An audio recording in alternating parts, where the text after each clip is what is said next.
We'll see the room fill up here. And Ryan, we'll start right at 11 o'clock, even if the room's not full, if that works for you. There's a lot to cover. Yep. 3 minutes. For those that don't know Ryan Morris, he's my business partner, co creator of the 12 Journeys, co founder of Wake Up with Giants TV, The Tribe of Giants, Limitless Giant, uh, co author of A Journey to Riches. You guys haven't grabbed that book? So he's up to some things. Usually I get us in trouble. he brings he brings the lightness and humor as well. So when I get too serious,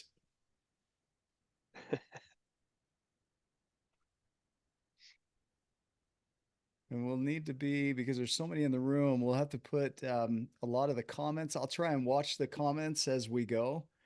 So I'll be drawing from that as we move forward. He does have a great voice. He sings. Very talented. I don't have that. I make karaoke look bad. He has a good voice. Don't let him fool you. So as you come into the room, go ahead and collect your gift that's on the screen. If you have a moment to do that, take the poll. There's a poll that you'll see. Sounds like a weird word, poll. Poll.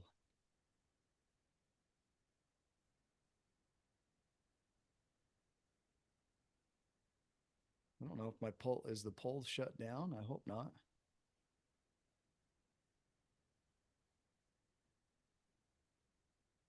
It's not letting me back in. So that might be shut down. Maybe we won't do a poll. Oh no. Brian, we'll go live in 1 minute here. Perfect.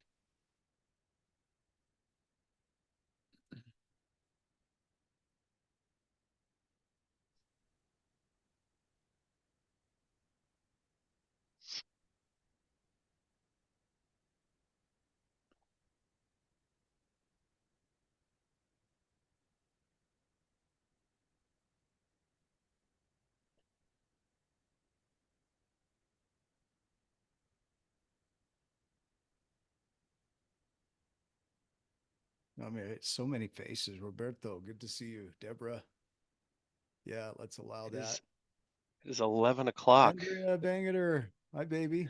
Look at my beautiful girlfriend. Everybody blow up her inbox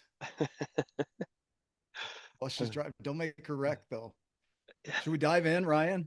Let's do it. Let's go. Let's do it. Well, Ah, welcome to amazing. today's uh, masterclass. This is the 12 Journeys.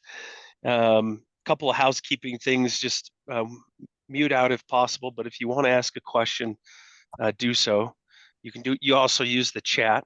When you ask a question or when you share, just make sure it's efficient. Just because of time. If any of you are in Birmingham, England, Nick gave a glimmer of what we're going to cover today, and it's a lot. And he wants to give you the most um, out of this class that he can possibly give you. So it is jam packed. What we want you to do too, it's being recorded, and so you don't have to stress so much about taking notes. You can take notes, but what we want you to do is listen like you would read the book The Ultimate Coach, like Steve Hardison enrolls you. So for those of you that don't know, Steve Hardison wrote a book, or well, he didn't write a book. His wife wrote a book along with Alan D. Thompson called The Ultimate Coach, and in that he challenges you to open up your heart, listen as you've never listened before, to read it as if it's you, not him. And so what we want you to do is to do that as you are here and participating today, because if you do so, you will grow in a way that you've never grown before. And we'll try to watch comments. If we miss something, maybe put it again if it's super important. I wanted to introduce Nick Smith, and it's hard to give an introduction to Nick Smith because he is so many things.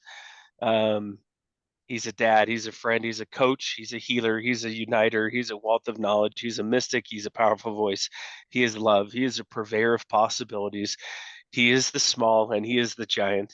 He is Mr. Nicholas T. Smith. So with that, Nick, would you lead us today in this masterclass?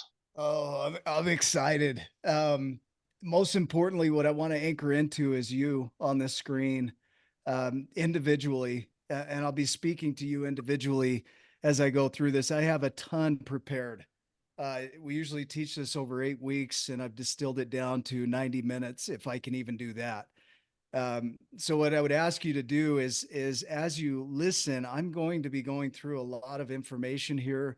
I'll be watching the chat, the comments. And so if I see something I need to pay attention to, or if there's something I need to pay attention to, Ryan, maybe I'll have you help me with that. Our goal here is to serve you. This is for you. And so as you listen to this, I'd love for you to listen from that space of you, your inner world, not the person next to you. Also listen for your clients, how this could serve your clients, because I think you'll see some things in here that will really serve people in your life, friends, family, loved ones. But primarily, as you hear it in your inner world, you're going to see things for them that would serve them in their world. I've been scrolling across the faces here. It's amazing to see so many familiar faces. Sundance and Karen joining us. You have just an incredible voice, Caroline, Jeff Mars. I see you guys. Jeff Solberg was on there. Andrea Bangeter. For you that don't know Andrea, that's my beautiful queen girlfriend and love person, as my daughter would say. She's my love person. So we are going to dive in because we have a lot to cover in 90 minutes here. If we don't get through it all, or if I get off track, I'm happy to do that because I'm going to pay attention to the nudges so that I can serve you properly. We're going to be going over the My 12 Journeys masterclass here. And the goal here, if you'll hang on to this throughout, is resilience and persistence. The Giants journey is all about resilience and persistence. I want to tell you a little bit about my story. I'm number 9 of 11 kids. So I was born into a big family. My dad passed away when I was 2 years old from leukemia. My mom was mentally ill. And so she was doing her best to survive all of this. She never remarried. So for her entire life, she never got back into a relationship. Uh, I was uh, pretty, pretty feral as a child. I could come and go as I pleased, and I really loved that. We had 90 acres of land, and I could come and go as I pleased. I remember one time collecting a bucket full of snakes. I took them home. I'm like, they're biting at me, and my family's like, they're rattlesnakes. I had collected a full pit of rattlesnakes as a kid, just to give you a sense of the non coverage that was happening. But as I developed mindsets, beliefs. I was born into the LDS culture, the Mormon culture, very strict religious. I was, taught that money was evil. I was taught my mom would burn money in front of us, literally, and teach us the evils of money. And she came from a very wealthy family, and so we established these belief systems. I let those control me. By the time it was 2008, I had lost my business. I was foreclosed on. I was getting food at a welfare center in Salt Lake City, Utah, and I was down and out. And so I did what anybody that's down and out would do. I decided to become a life coach and a speaker. So that's no knock. I'm just messing here. I decided that's the direction I would want to go. I had a life coach that was part of our business, and she made a huge impact in our lives. And I wanted to go down that path. And somebody had heard me speak, and they said, "You've got to meet this gentleman named Steve Hardison." I didn't know who he was, had heard nothing about him. I said, "Yeah, let's do it." Well, he happens to call me when I'm in the parking lot of a welfare center in Salt Lake City, Utah. I'm getting ready to go in and get food for my family. And he calls me and we talk. And metaphorically, this man puts me on his shoulder and stands up and shows me my potential. I remember asking him a question. I said, "Can you?" And he says, "Yes." And I said, "How can you say yes if you don't know what I'm going to ask?" And he said, "There's nothing you can ask that's bigger than me." And I thought, that's pretty arrogant. But I found out later that's the truth, and that's the truth for all of us. I put that in my book, The Giants and the Smalls, and that conversation was foundational for this book, The Giants and the Smalls. That conversation really opened me up to who I was and showed me my greatness. And not only that, it stuck with me. And it wasn't like my life changed immediately and I went on to just great success a year after talking to Steve or months after talking to Steve. It's been 15 years that I've been on this journey for the tribe of giants, the Giants. I wrote this book in 2009 and finally got it published in 2020. When we launched the book, we launched it on March 17th, 2020. As many of you know, that's when COVID hit and the entire world shut down. And so we almost didn't get off the ground. It was at that point that we pushed through. And today we have the community, the Tribe of Giants on Facebook with over 4,200 members. We've had over 270 interviews on our podcast on Wake Up with Giants TV. I've been able to speak around the world and share the stage with many of you. And now we're starting to ripple out into the world and create a world of giants, and you guys are a part of that. It's been a long journey.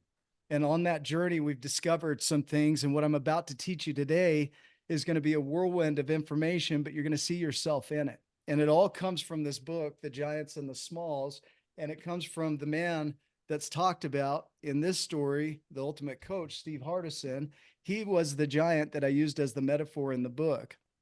But as you listen to this, what I want you to do is listen from you. You are both the giant and the small. And I'm going to give you a framework today that's going to help you to do that. Now, I shared a statistic when I spoke in Birmingham of 95%. This is the number of people that never reach their dreams. This is according to a study by the University of Scranton. Most people give up on their dreams or they don't reach their dreams. And I think a lot of it has to do with their ability to think that they can or can't reach those dreams. So my goal today is to cover three primary areas that we're going to focus on: the root, the shoot, and the fruit. So when I say the root, that's all your inner world. The shoot is the growth in your outer world, and the fruit is the legacy or impact that you're going to make by your unique gifts. And there's nobody in the world like you. So as I see you on the screen, I might swap back and forth between images here so that I can see everybody. And I'm loving this. So, I mean, we have people from Switzerland, Ireland, the UK, Germany, Australia on here, the US, Canada. You guys are all over the world. But one thing I know about humans is that we have this commonality between us. So let's dive in. We're going to start with the root journey. And what I want you to sit with is this question: who do you think you are? Don't answer this. But as I go through what I'm about to go through, I want you to think about this question. I'm going to ask you three questions today. Okay. I want you to sit with each of these. We're going to start with the journey of non-consciousness. I want you to know how incredible you are. Okay. Your human brain. When I wrote my book, Beyond the Night Sky and Further Than the Faintest Star Past the Darkest Parts of the Heavens, is a world so big it would make our earth look like a single grain of sand. That is the human mind. I want you to hear this for you, your human mind. 2.5 petabytes of information. Let me give you a scale on that. That's enough to store the internet twice. That's enough to store every book that's ever been written from the beginning of time to the end of time in one human brain, your human brain. You could watch 300 years of television 24/7 from your human brain. It is limitless capacity. I've got this swapped here, but you have 85 billion neurons and 86 billion glial cells. The glial cells support the neurons. Incredible structure, the greatest technology in the universe. And I play with AI. I love AI, but your human brain, your brain, I'm speaking to you, blows it out of the water, makes it look like a micro scale compared to what you have. You have trillions, quadrillions of synaptic connections. Your brain can produce over 20 watts of power. That's enough to power a light bulb, a small light bulb. It has over 100 trillion synaptic connections by the age of 3.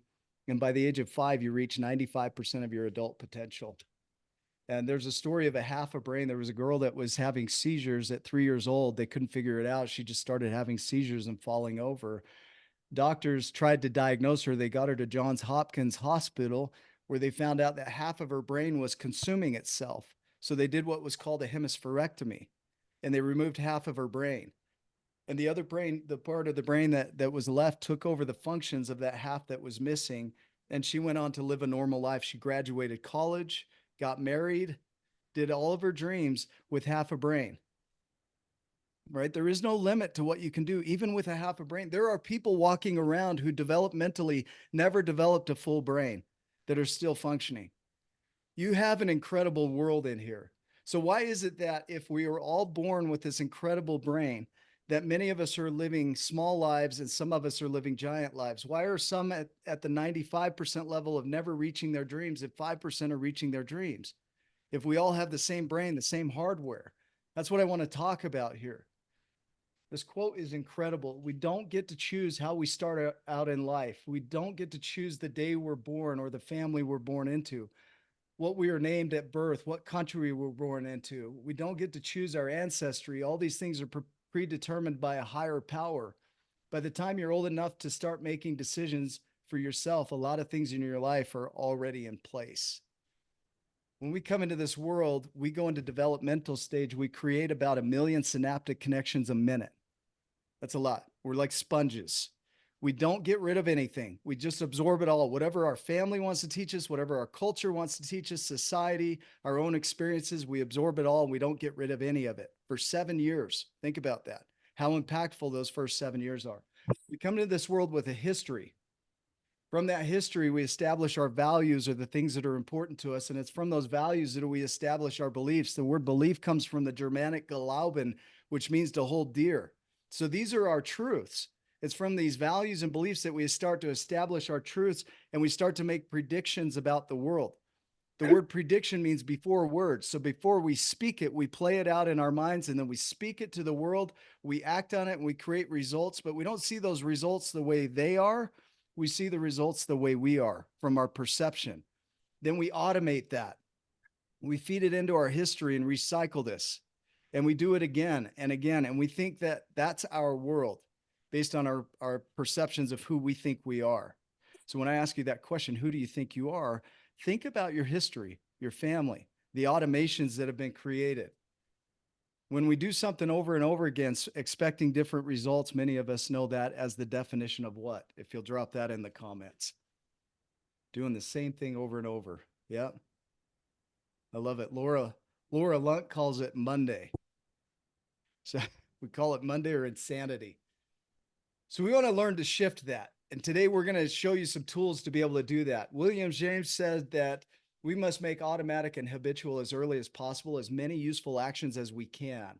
The more of the details of our daily lives we can hand over the effortless custody of automatism, the more our higher powers of mind will be set free for their own proper work. So what we're doing is we're creating automations. Everything about you that you think you are isn't you, it's what you've been programmed to be. It's who you think you are because of your experiences, of your repetitions. The brain is designed for automation. When we have 85 billion neurons and 86 billion glial cells, our brain is automating things so that we don't have to think about them because it takes so much energy. The more we can do without thinking, the more we can do. The challenge isn't our ability to store information and automate things, it's what we've stored. I want you to look at this. If you look at your culture, society, family, experiences, these are at the root of who you think you are. Your being, as we talk about in the community of being, is beyond that. It exists. It is with or without that cultural upbringing. The value systems, beliefs make up the trunk of your tree. Your thoughts create the affect or emotions on which you act upon, and those create the results of your life. And then you start to create what are called sensory perception filters. You filter out anything that doesn't fit that dialogue, that story. So you go around telling people your story. This is who I am. This is why I'm that. We have our justifications and our judgments for it. And so we're justified in being who we are. But why are you who you are? Who do you think you are? Who do you tell people that you are? Maybe some of you can share in the comments, like, who are you saying you are to other people? I am small. I am insignificant. I am unworthy. Beautiful, Angela. I am God. I like that. So who do you say you are? And what if you could start over? Alfred North Whitehead said that civilization advances by extending the number of important operations which we can perform without thinking of them. What's automatic for you? If you think about your non-consciousness, and the journey of non-consciousness is looking at everything you think you are, all the programming, all the neural programming, the glial cells, the structures, the automations, the habituations. They say that 95% of our thoughts are automated. Only 5% are original. We have 50,000 to 70,000 thoughts a day, 70% of which are negative. What's thinking that thinking, right? And what if you could start over? Jamie Mo Crazy was on our show. I'm going to tell you a little bit about her just to tie this in. But what if you could start over? She had a snowboarding accident. If you would get a chance to go back and watch her show, she caught the edge of her board. It smacked her like a whiplash into the snow and it knocked her unconscious. She says it was like a snow globe.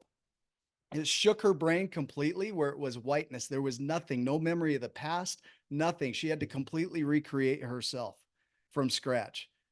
Not many of us get the opportunity to do that, right? But she rebuilt her life in such a way that she was empowered. She didn't have to go back to her history, it no longer existed. If you guys could imagine something like that, she got the chance to recreate herself. And if I'm honest, what we're doing here is we have a chance to do that in every moment. Just because we were programmed a certain way doesn't mean we have to stay that way.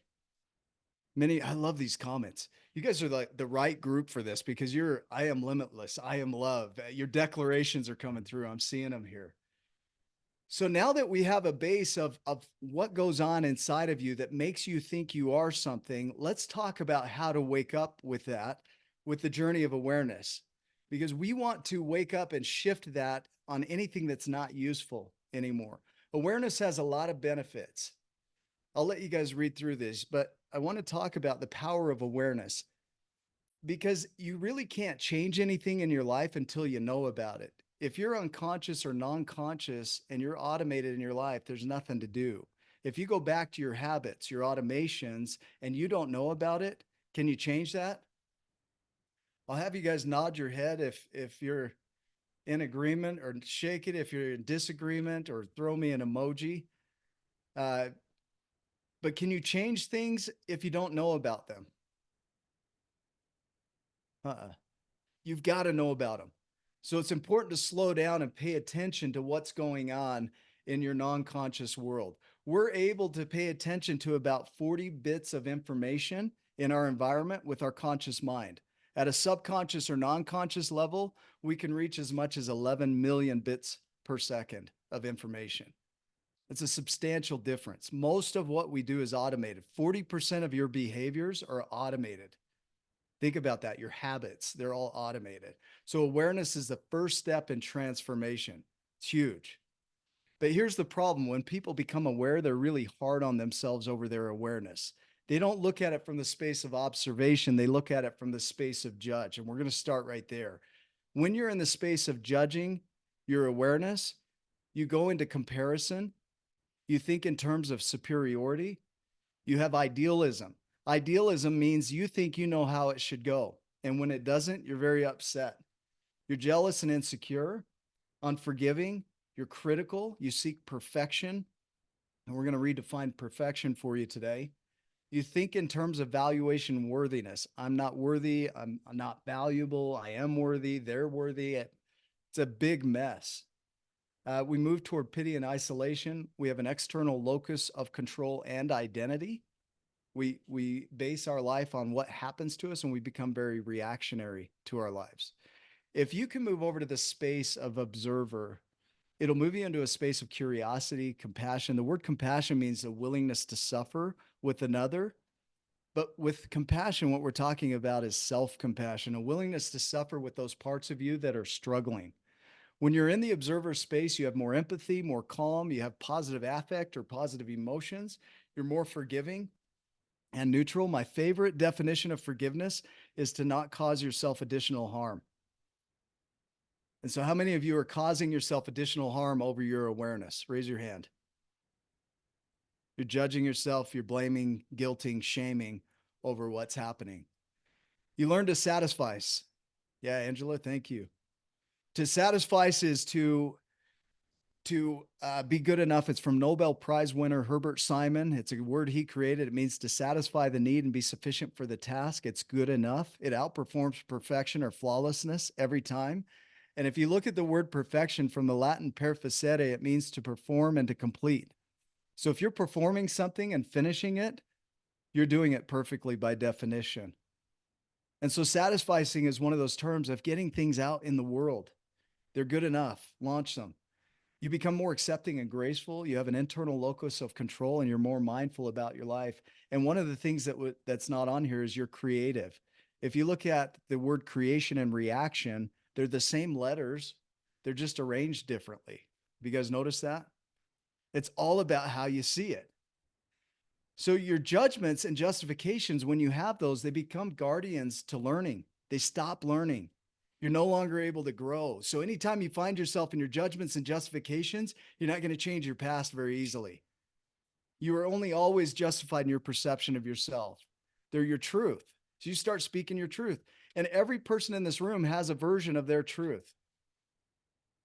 And so it's up to us to really sit with that. What is your truth? Unless we face this, I love this because Steve Hardison talks about this. You're just frosting dog poop. Until you really face what's going on here and the stories and the justifications and the narratives that are going on in here, and you try and put positivity on that, well, that still comes out.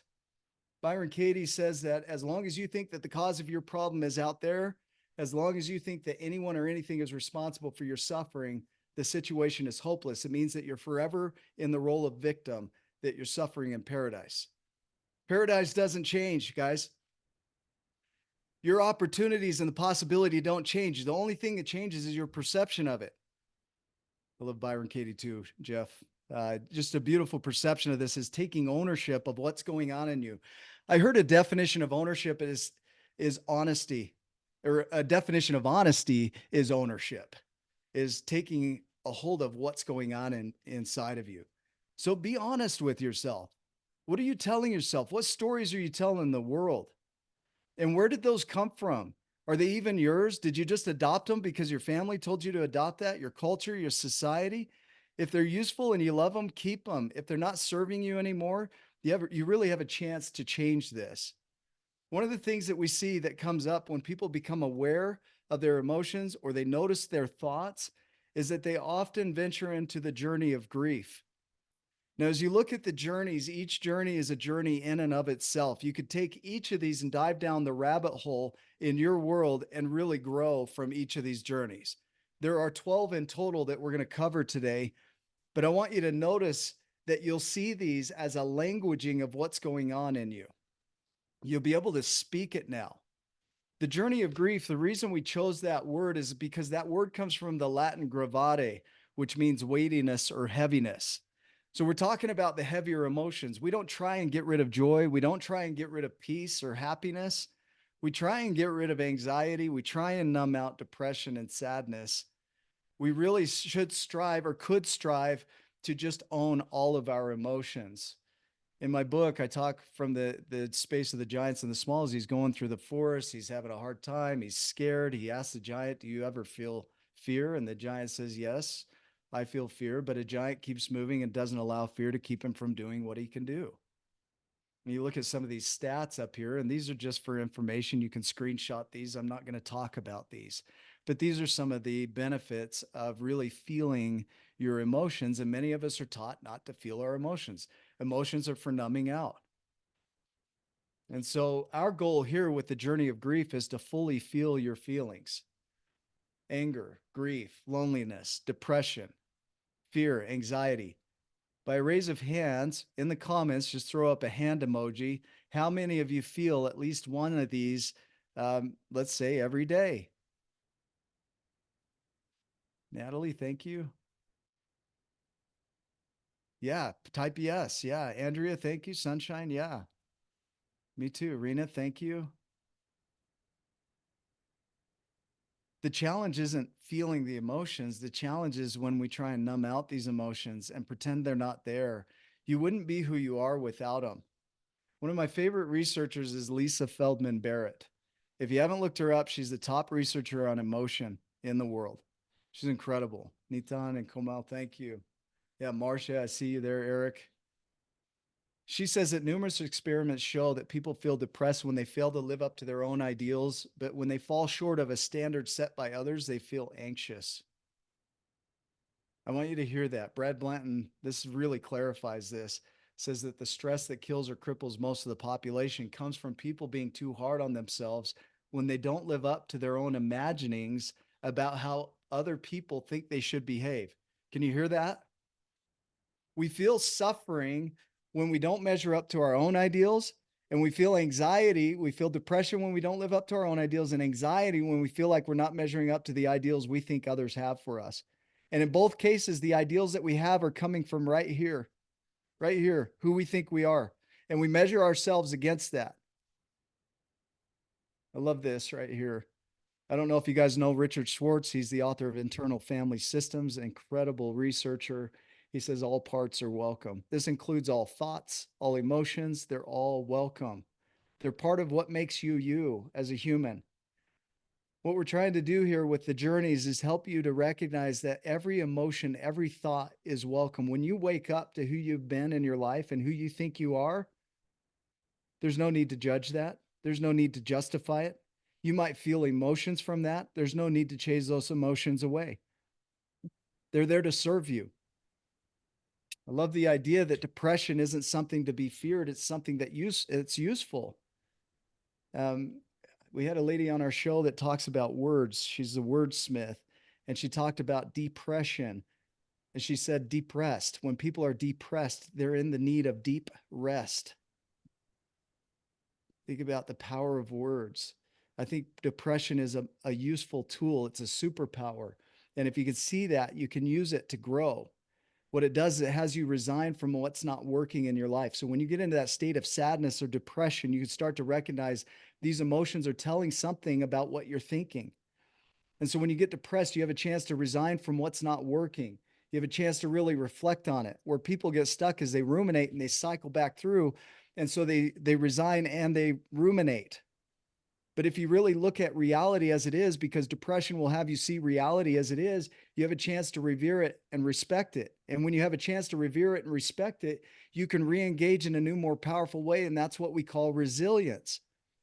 And the 12 journeys are all about resilience, relentless resilience and persistence in the face of life. Because there are many times that life's going to go in a way that you didn't expect. Edith Eger, who was in the concentration camps, says that suppressing the feelings only makes it harder to let them go. Expression is the opposite of depression. Give me a yes if you believe that. Give me a yes in the comments there. I'm going to tell you a little story. This is a friend of ours, Jade. He was on our show. If you get a chance to watch his show, Jade had a life transforming experience. Jade was in an accident in his Can-Am, his quad, and it rolled over and it crushed his throat. And his voice box, he almost died from the experience, but it changed his voice. He has a high pitched voice now. Sounds like a female voice. And this is a man that's very masculine, adrenaline junkie. And he lost his voice. He's lucky to be alive for one, but he grieves the voice that he lost. It will never come back. And with grief, it will never come back the way it was. But he's adapted to his life. He will call people on the phone and they'll say, "Excuse me, ma'am," because he has a male name or a female name and a female voice, but he's a man. And it hits his masculinity. But he's learned to adapt to it.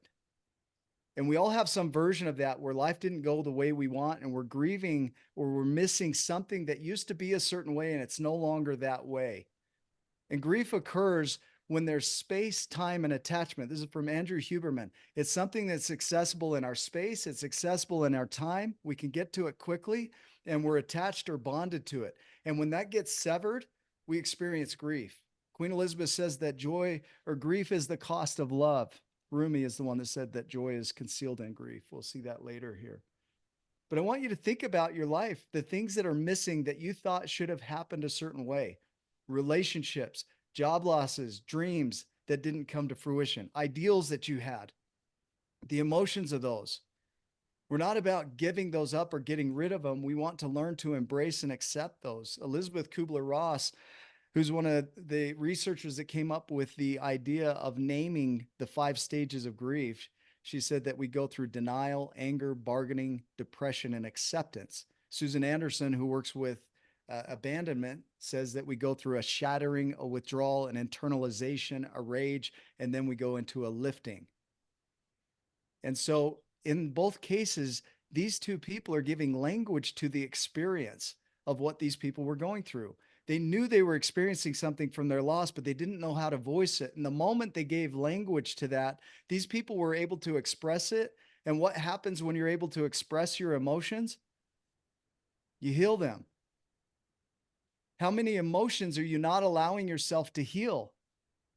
How many emotions are you suppressing, that you're holding in, that you're hiding? I think of Glennon Doyle and her story. She says, when I came out, it was really difficult. I was taught that emotions were for drinking, heavy emotions were for hiding or stuffing or eating.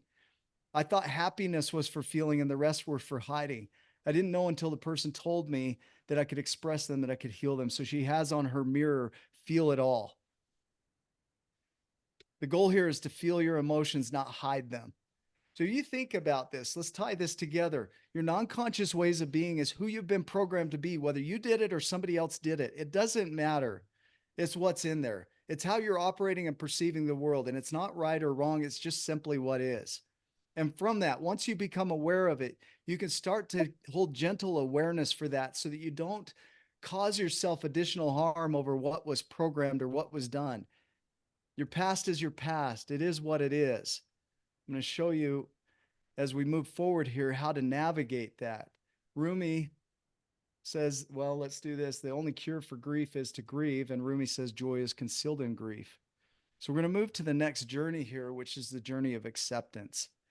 When you can start to accept your life, this is the second step in transformation. First step is awareness. The second step is transformation. I would say that step 2.5 or 1.5 would be feel your feelings, all of them. Get really good at feeling the sensations of your body.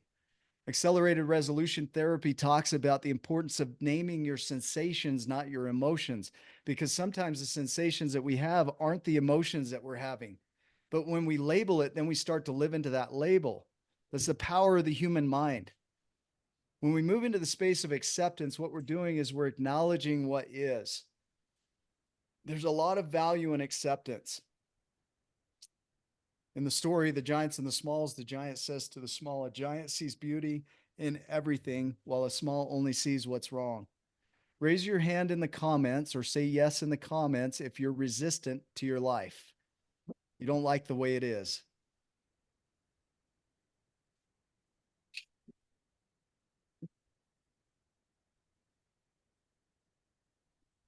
A lot, not anymore ish, maybe ish. I like that. Only parts of it, certain aspects. Ryan, if there's any comments I should pay attention to, I'll have you call them out for me. All of them. I get the opportunity to sit in the comments, and you people are uh, incredible. If I see anything that's directly related or that needs to be yeah, said, I'll please say it. do. That'd be awesome. Huh. It's making me tear up just watching this. This is amazing. Guys, if as you pay attention to the chat, you're going to teach each other from this. And this isn't about what I'm sharing here. I want you to pay attention to what's coming up in you from what I'm sharing. You're listening because you're going to hear exactly what you need to hear in this. The word acceptance comes from the Latin acceptare, which means to receive willingly. How many of you are accepting of your life exactly as it is? How many of you are accepting of your life exactly as it was? To acknowledge isn't resignation, it just simply is what it is. This is Angie Garb Barnett. Angie was on our show. She had an accident skiing and she broke her leg. And so when they went in to do the surgery, they screwed up and it got infected and they had to amputate her leg. They had to take it off. She talks about grieving the leg. She misses her leg. She wishes it would come home. She's been through 43 amputations at this point from one thing that in her life shouldn't have happened. And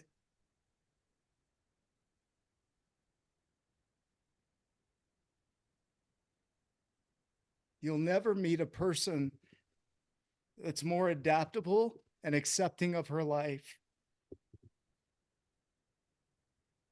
She has taken it on that now she has a way to sneak candy into movie theaters because she's got a fake leg. You know, she's just really adapted to and adopted this new way of being and accepted that her old leg is not coming back. Her old life isn't coming back.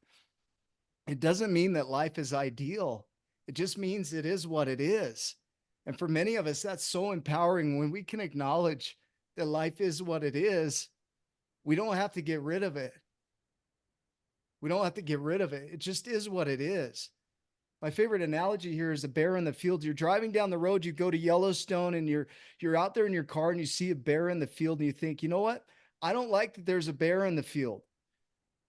You're like, that's not okay. So you get out of your car and you jump the fence and you run out to fight this bear, right? You're like, I want this bear out of the field. This is how it goes.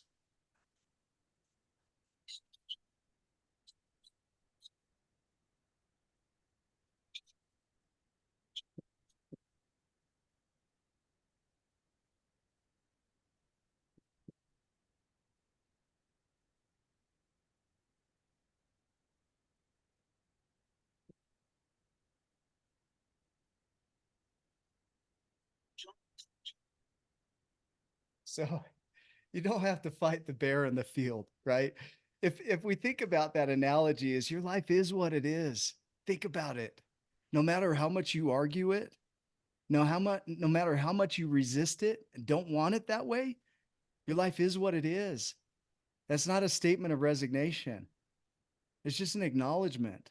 Your life was what it was. The hardness, the difficulties, it was that. Acknowledge that. It's okay that it was what it was. Acceptance of one's life doesn't mean resignation. It just doesn't mean running away. It just means accepting it as it comes. What acceptance does for you is it keeps pain from turning into suffering. Think about that.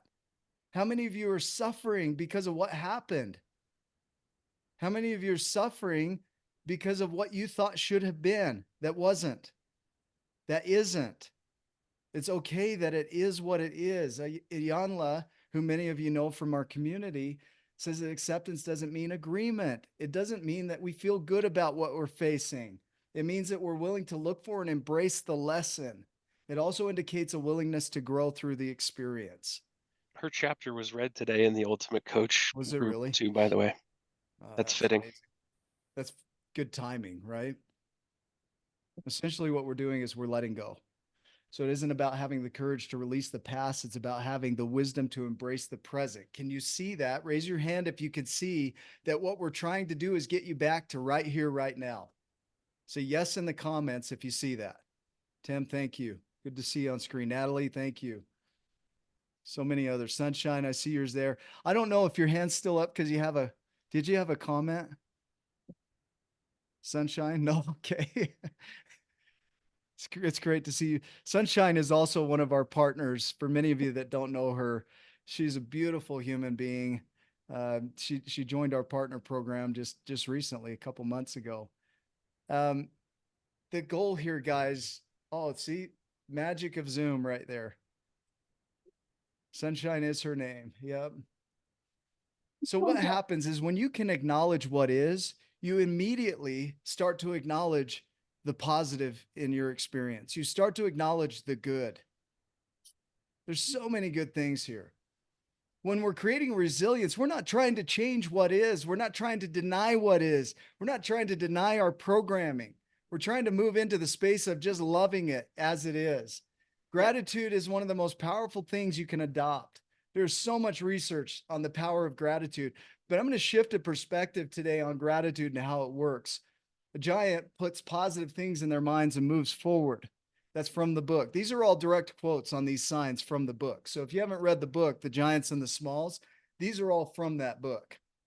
And all of this is found in the book. Give me 1 second. I've got a noisy side thing here. I'm going to shut that off for my sake.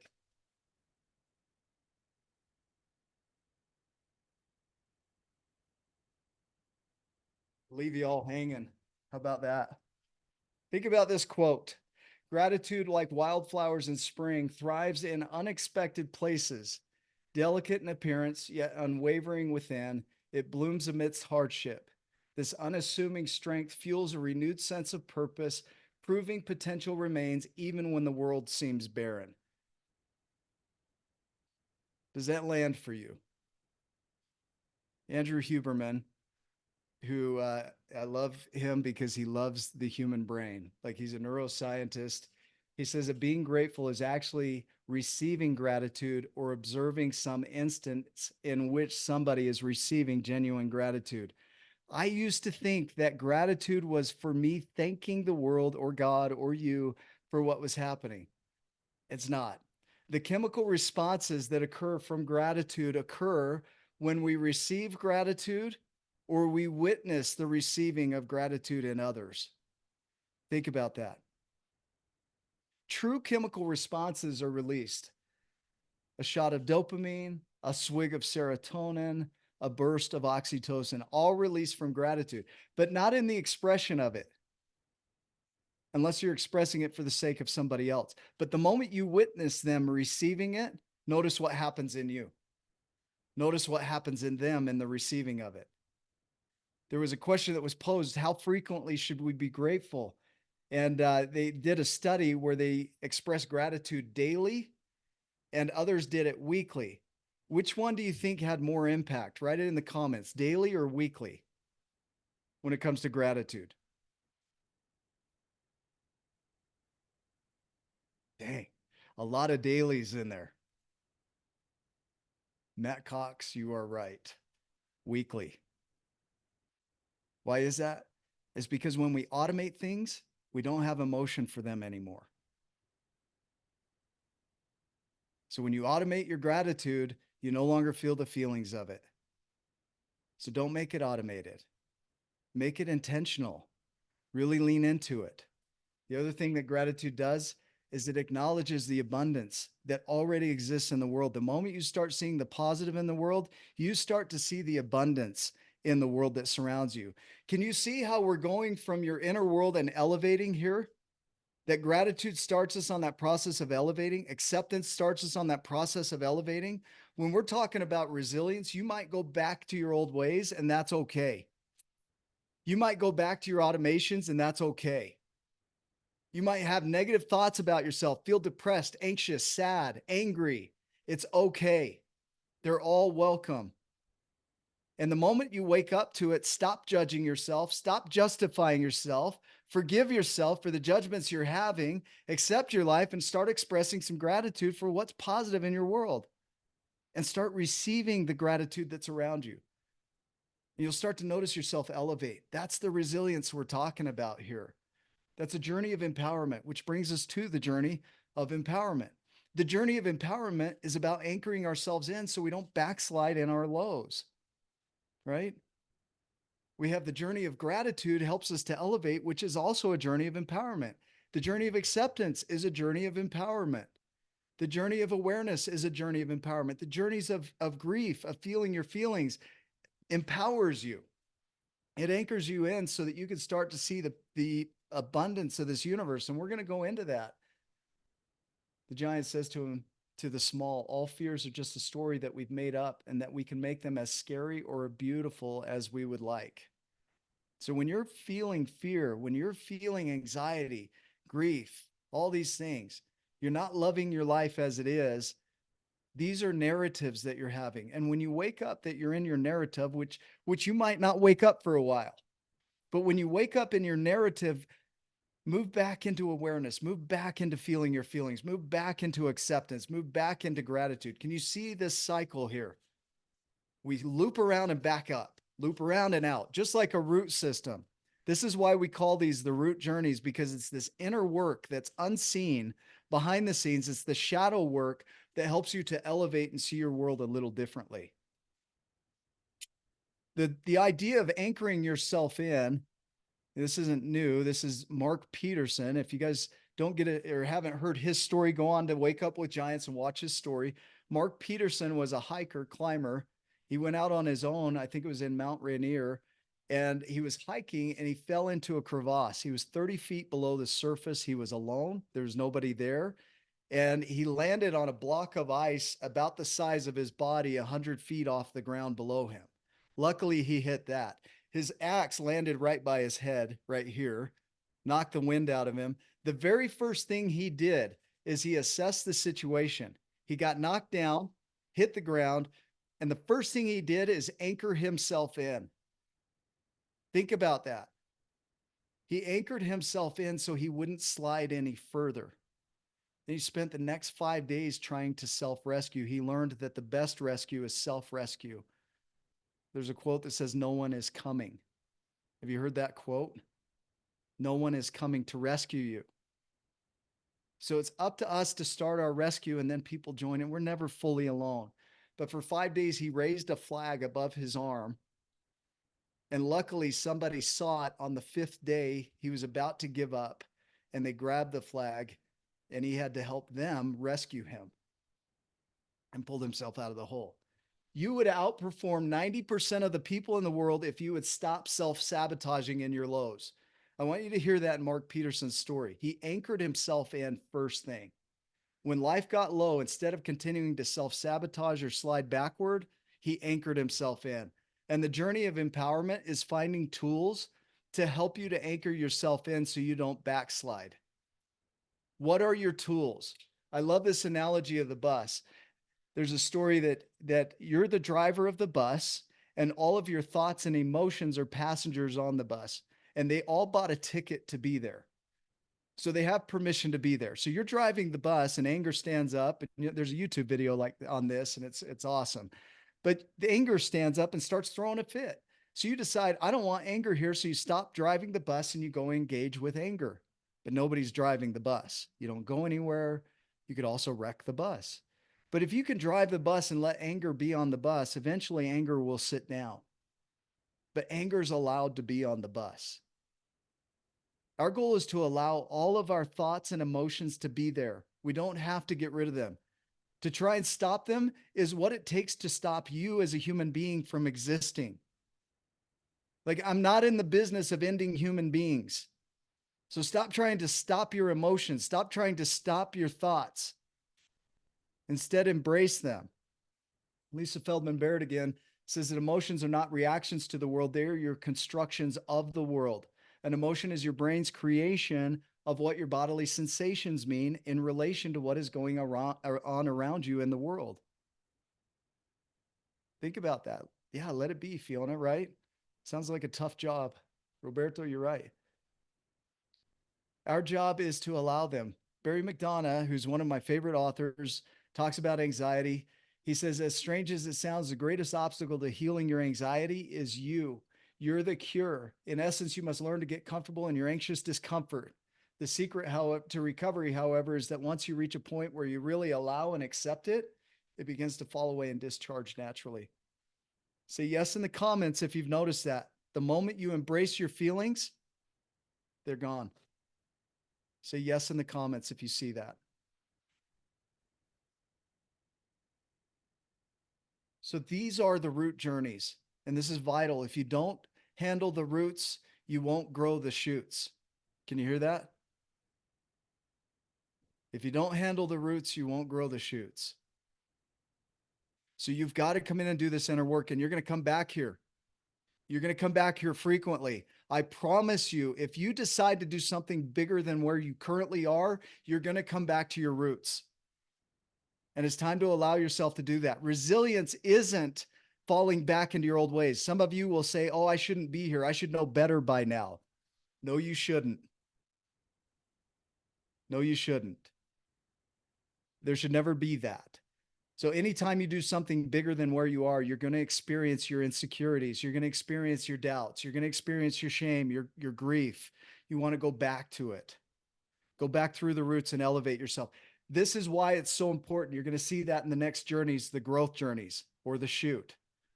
Okay. This is your next question to sit with as we move through this section. Who do you desire to be? I want you to write in the comments, yes, I love uncertainty, or no, I hate it. How many of you love uncertainty?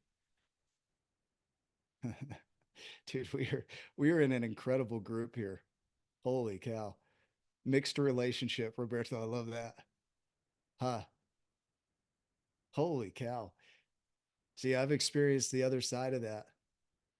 Uncertainty is a beautiful thing. It's powerful. It's pure I think everyone in possibility. here, Nick, has experienced that other side until they then see the possibilities, till they wake up to the reality of it, that everything is possible from that point.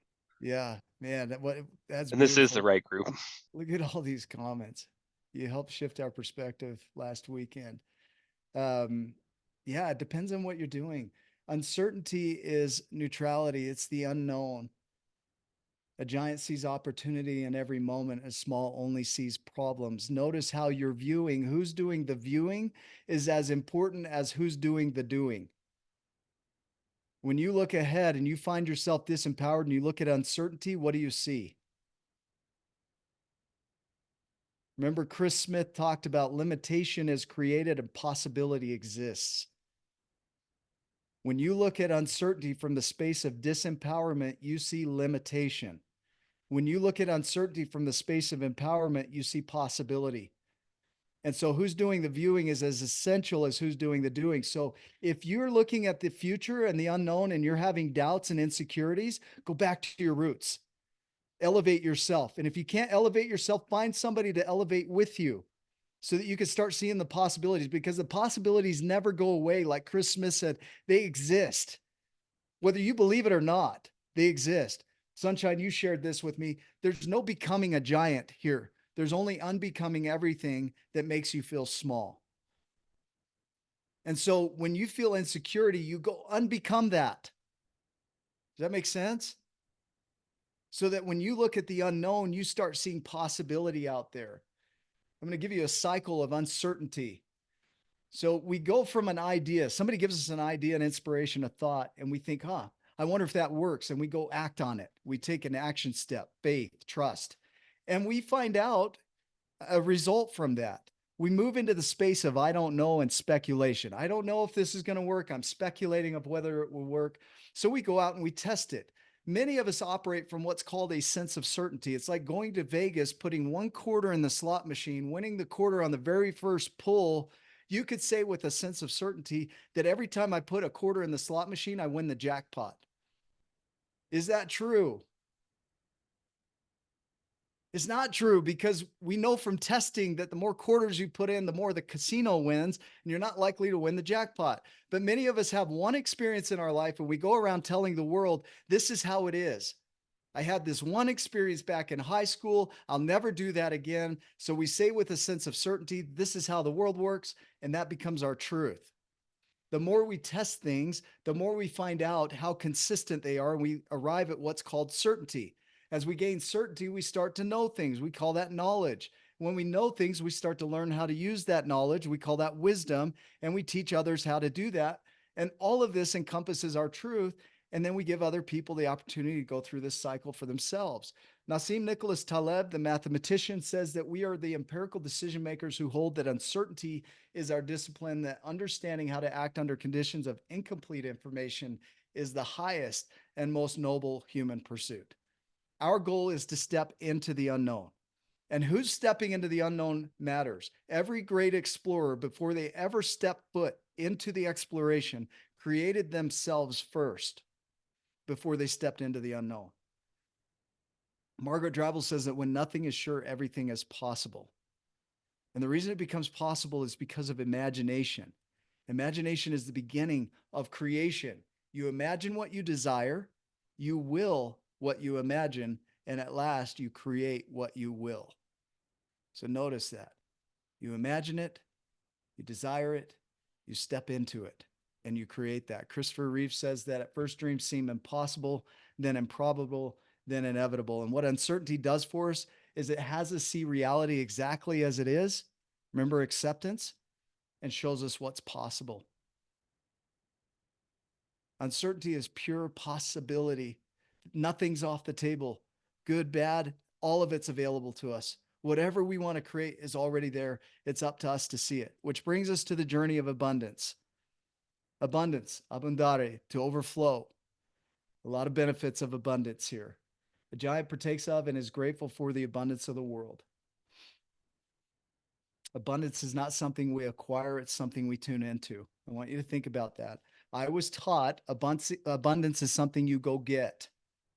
I hope I can get some money. I hope I can get some oxygen today. How many of you paid for your oxygen today that you're breathing? It's just there. Money's just there. It just exists. All the materials, resources, opportunities, people that we need to create anything we can imagine are already here. The universe is infinite, and abundance is the default nature of all things. Can you hear that? Say yes if you can hear that in the comments. Abundance is the default nature of all things. When you go through the root journeys, I love it. You guys are seeing it. When you go through the root journeys, if you can't see the abundance, go back to your roots. Can you hear me? Resilience is going back to your roots as often as it takes. Persistence, perseverance, it's going back to it. I talked yesterday about perseverance from the word persevere, which means to pursue or go through with seriousness. And I like the idea of severance as well, is separating yourself from your old life, but it's continuing to move forward through seriousness toward the dream and imagination that you have, to persevere. And we persevere when we can see the abundance of the world around us. I want you to think about your human body. You didn't have to put it together today so that you could use it. It was already abundant the moment you got up this morning. 86 billion neurons, 7,000 facial expressions that we can make, 500 megapixel eyeballs. My camera is 12 megapixels at best on my phone. 500 megapixels, a gift you didn't have to pay for. 200 million liters of blood flowing through your body, 7 octillion atoms, 37 trillion cells, 100,000 miles of blood, or 100,000 miles of blood vessels. You didn't have to create any of it. You just get to wake up in this incredible creation, this incredible machine, and use it to transform your world into anything you can imagine. And what do you create with? The chaos. Richard Paul Evans says that chaos is the mind of creation. The first law of thermodynamics says that energy is not created or destroyed, it is only transformed from one form to another. The abundance that you have around you is already there. All the raw materials, resources, opportunities are there. It's up to you to transform them. Elon Musk didn't have to create Mars so that he could fly to it. He didn't even have to create the rocket ships, the materials for the rocket ships. They were already here.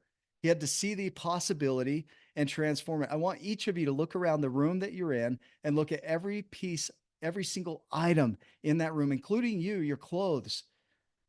Sundance, I see a tattoo on you. That's that tattoo, right? Somebody had to transform some materials into other materials into a machine to put that on your arm, right? From the chaos. Everything around you was once chaos. It will return to the chaos. We all have access to that. So when you can see uncertainty as pure possibility and everything you need to create anything you can imagine is already here, what does that open up for you? Now, how do we create with it? Let's talk about vision.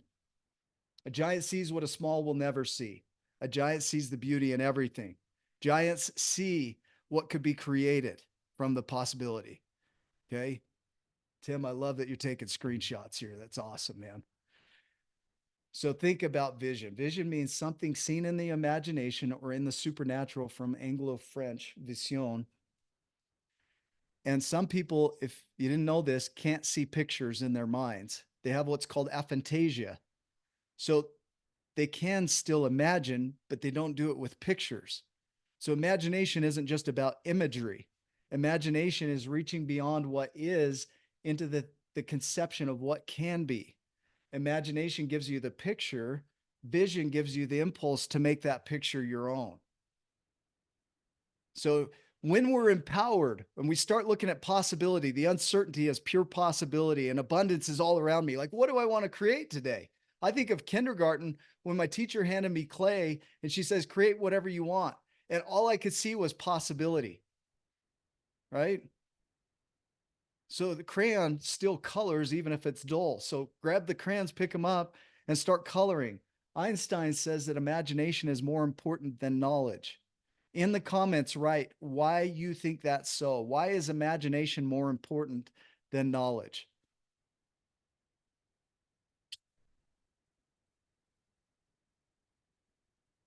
Angela, you're hitting on miracles, and I love that because that's going to tie into surrender, the journey of surrender.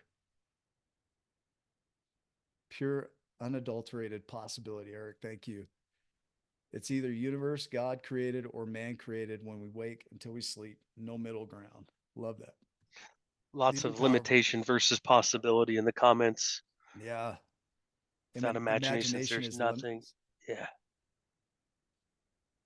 Read these comments. These are powerful. Curiosity is genius. Knowledge is limited. Knowledge is what we know. That's all it is. It's what we know, but it doesn't mean that's it. Imagination takes knowledge and transforms it. It becomes knowledge now becomes the chaos we can draw from to create more. Imagine is the most powerful word in the English language. I would venture to say it's the most powerful word in any language. Catherine Lee, who was on our show, said that you want to create a vision so vividly that it becomes a memory of things yet to be. Her vision was to be on Oprah. She was on Oprah 3 times as a guest. She imagined what Oprah would be wearing, where she would be sitting on the stage, and what they would be talking about. And now she has the picture of that after the fact. She had what's called a memory of things yet to be. Lydia Nibley calls it a pre-membering. You want to create an imagery so clear that you fascinate. Let me play with that word. You fixate to it. Fascination means unable to resist it, to attract and hold the attention of.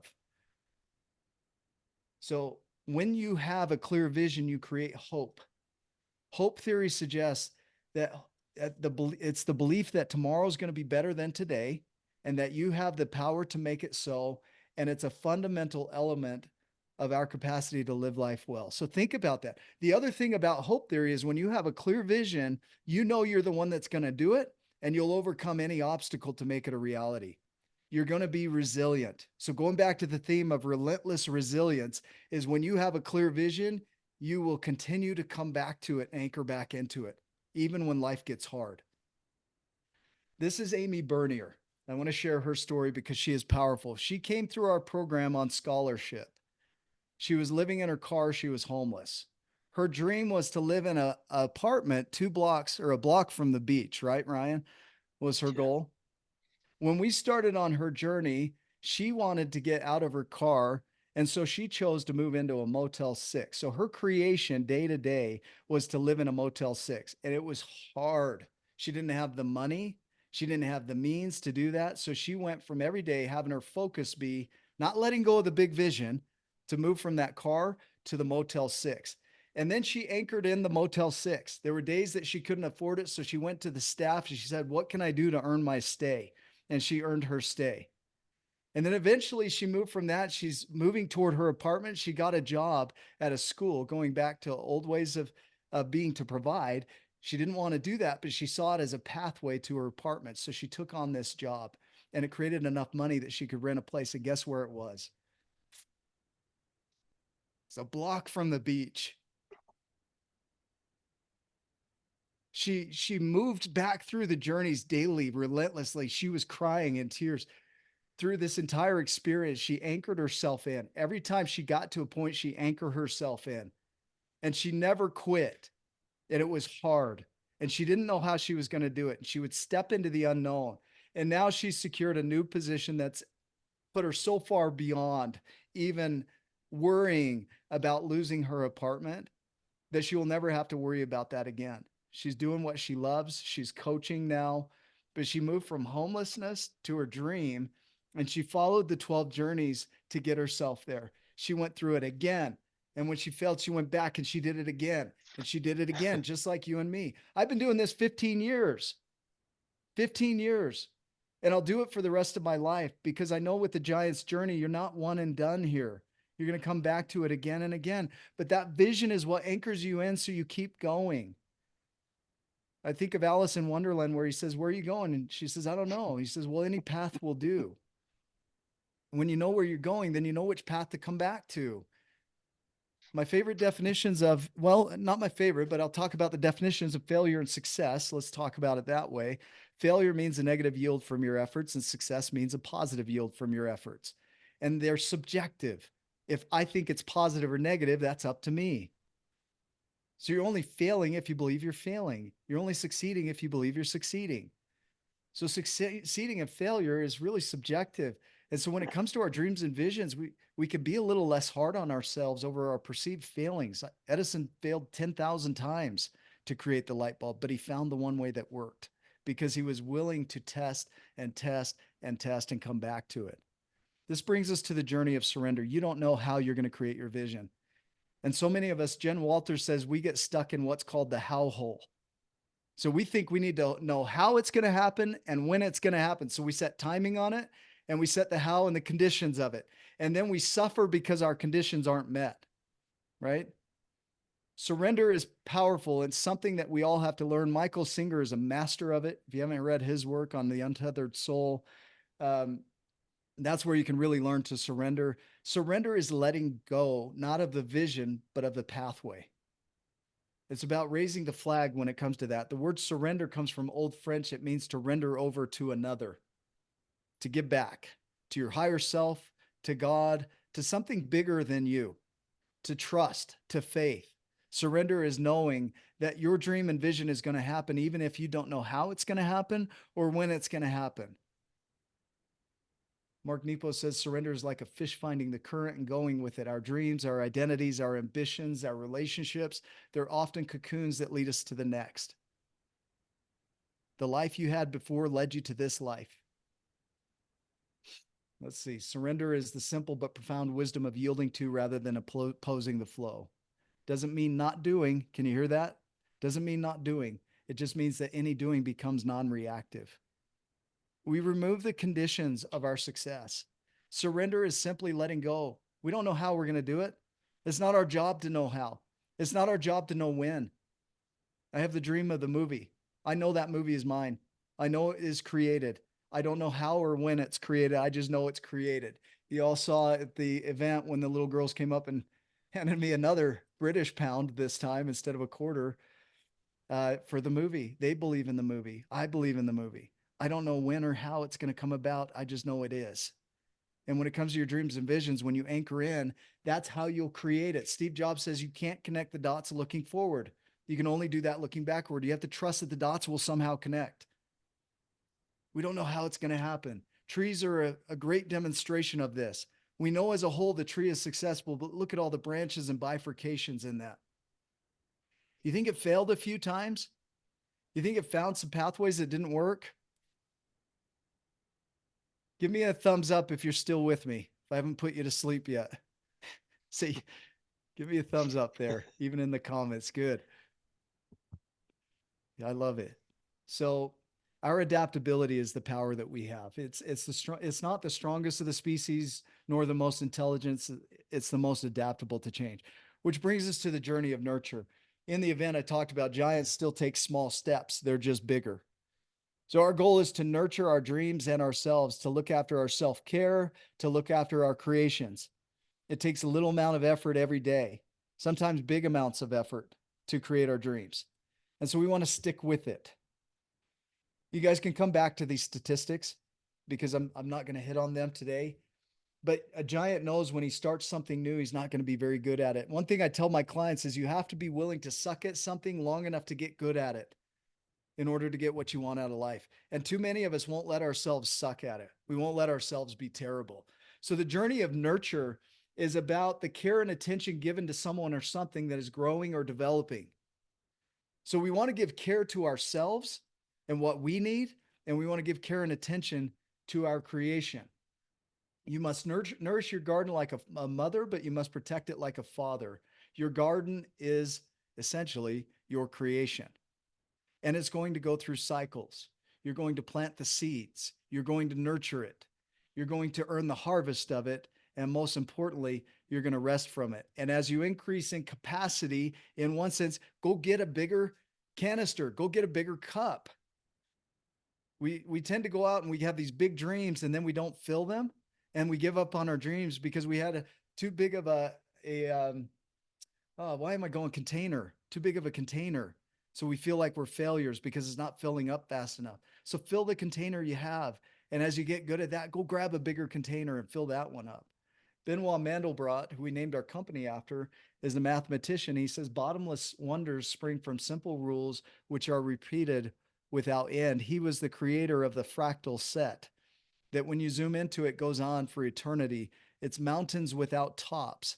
This is a Romanoff broccoli. You see the small, simple patterns repeated create the complexity of life. And we don't know how long it's going to take. Emily Dickinson wasn't discovered until 90 years after her death, one of the greatest poets of all time. She says, one step at a time is all it takes to get you there. She never experienced success in her lifetime, yet she stuck with it. And she's renowned as the greatest poet of all times. Sic parvis magna, small things come from great. And whether you do it like the bamboo tree or the olive tree, we want to promote one small thing for growth, one small thing for maintenance, one small thing to get rid of, and one small thing to give back, just like a tree. In my book, The Art of Accomplishment, I talked about a gentleman who had his fitness goal as one push up, one sit up, one jumping jack every day. That was his goal. And every day he would do that. Sometimes he would do more, but at a minimum, that was his goal.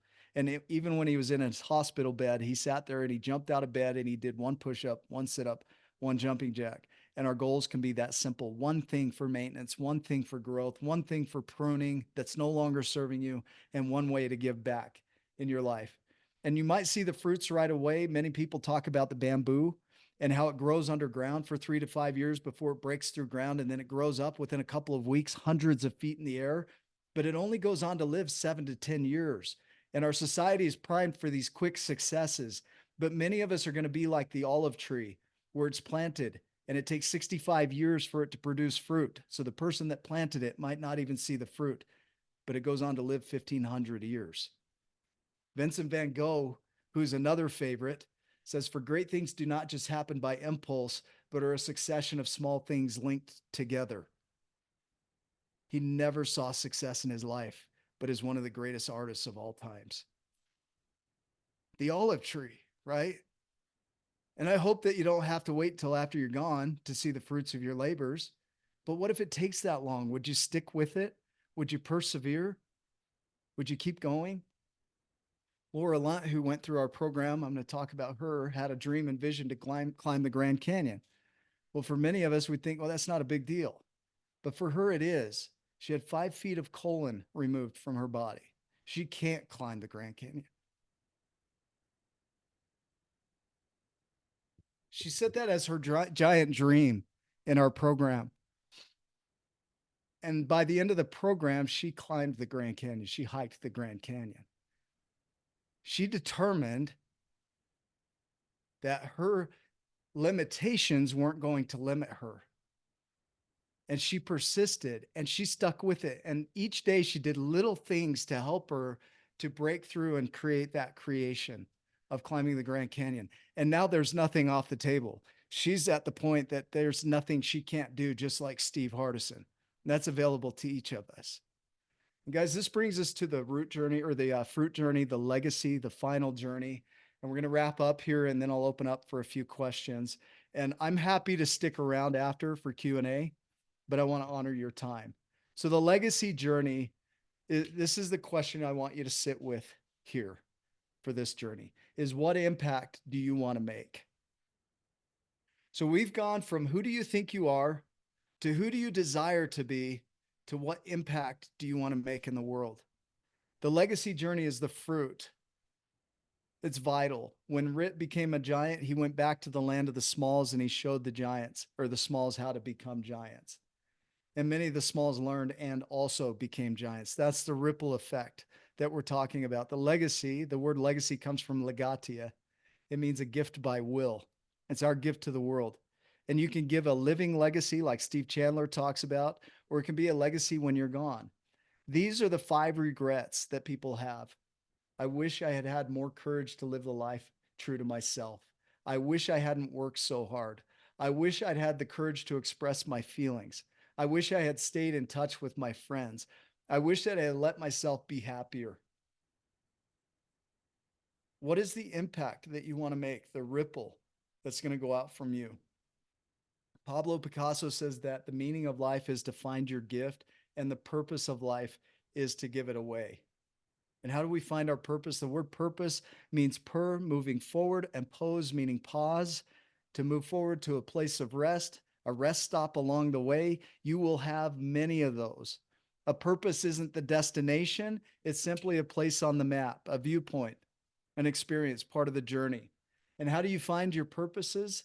And I say purposes, what drives you? Really look at it. Success, like happiness, cannot be pursued. It must ensue. And it only does so at the unintended side effect of one's personal dedication to a cause greater than oneself. These questions, screenshot this because you'll want to come back to this, is what are your unique strengths and talents? If you had all the resources and time in the world and could not fail, what would you choose to do? Reflecting on moments you felt most alive, can you identify a common thread? What do you want to be remembered for? And how does your current path align with the legacy you wish to leave behind? Think about these questions. Come up with your purpose is plural. Pericles says that what you leave behind is not what is engraved in stone monuments, but what is woven into the lives of others. And when you're in a position to have gotten so much, the gift at this point is giving back. And so our intention is to create a world of giants. When we were looking at this program today, I thought, dude, if I could impact just one person today by 1%, Caroline, I think we talked about this, Caroline Hughes. If I could impact one person by 1%, change their life, then I am successful. The giant's journey isn't about achievements. The giant's journey is about accomplishments. There's a distinction there. Achievements are the final outcome. Accomplishments are the stepping stones in that outcome. It's about the journey. I want you to screenshot this for later. Don't do this now. But these 5 questions, I want you to sit with these and what's really important in your life. What is the impact you want to make? As I recap here, the 12 journeys. Do you need me to go back, Sunshine? No? Okay. On the 12 journeys, you'll see the logo here. The root journeys, there are 6 root journeys, and they deal with non-consciousness, awareness, grief, acceptance, gratitude, and empowerment. You'll notice that there are roots coming off of each of these roots. They're fractaled in nature because you can dive down the rabbit hole on every one of these journeys. But your roots are essential. Without healthy roots, your tree won't grow. The growth journeys are 5. There's uncertainty, abundance, vision, surrender, and nurture. And these 5 journeys also have their branches, and you can dive down the rabbit hole on each of those. You'll notice the leaves, they represent the abundance of this universe and what we get to draw from, and we get to use all of it to create our legacy, the fruit. And the Nick, can you circle go is back to the symbolic. previous slide real quick? I will, yep. The Okay. circle symbolizes you, that all of this happens inside of you. Happy to do that. So as we wrap up here in this presentation, this master class, that is a lot of information. And I'm going to open the mic here for a little bit. And before, if you need to jump off, I understand we do have a gift for you. I'm going to pop that up here, which is our My 12 Journeys community. And it's loaded with tons and tons of resources. So if you guys can grab this, and I'll have the recording I'll send out to you as well. But we're gifting you access to our community so that you can be a part of that. And you'll see each of the 12 journeys in there. You'll see posts, articles, things to help you in your own journey. I want to open up to Q&A for you guys. If you want to explore, go ahead and reach out here as well and join us on the Tribe of Giants Facebook, Wake Up with Giants TV, and feel free to reach out. Fiona, I see your hand there. Sundance, I'm going to go to you first, and you can go ahead and unmute. Hi, it's me actually. Hi, Karen. How are you? Good. I just want to thank you for today. And sharing your time. This has been awesome, and I love the system.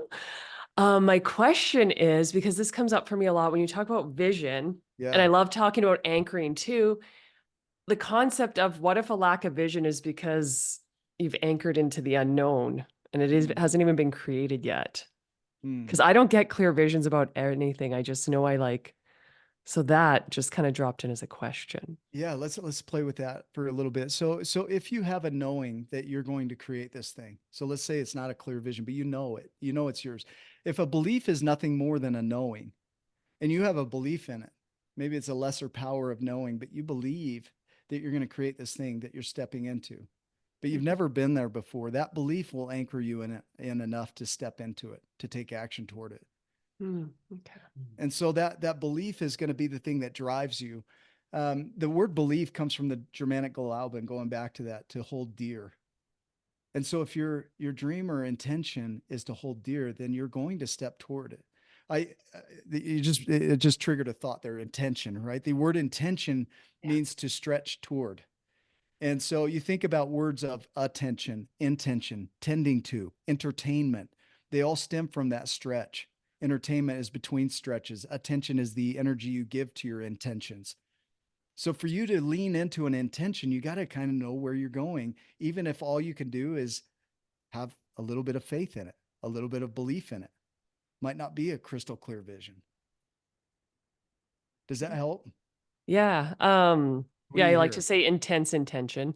Okay, yeah, I like that.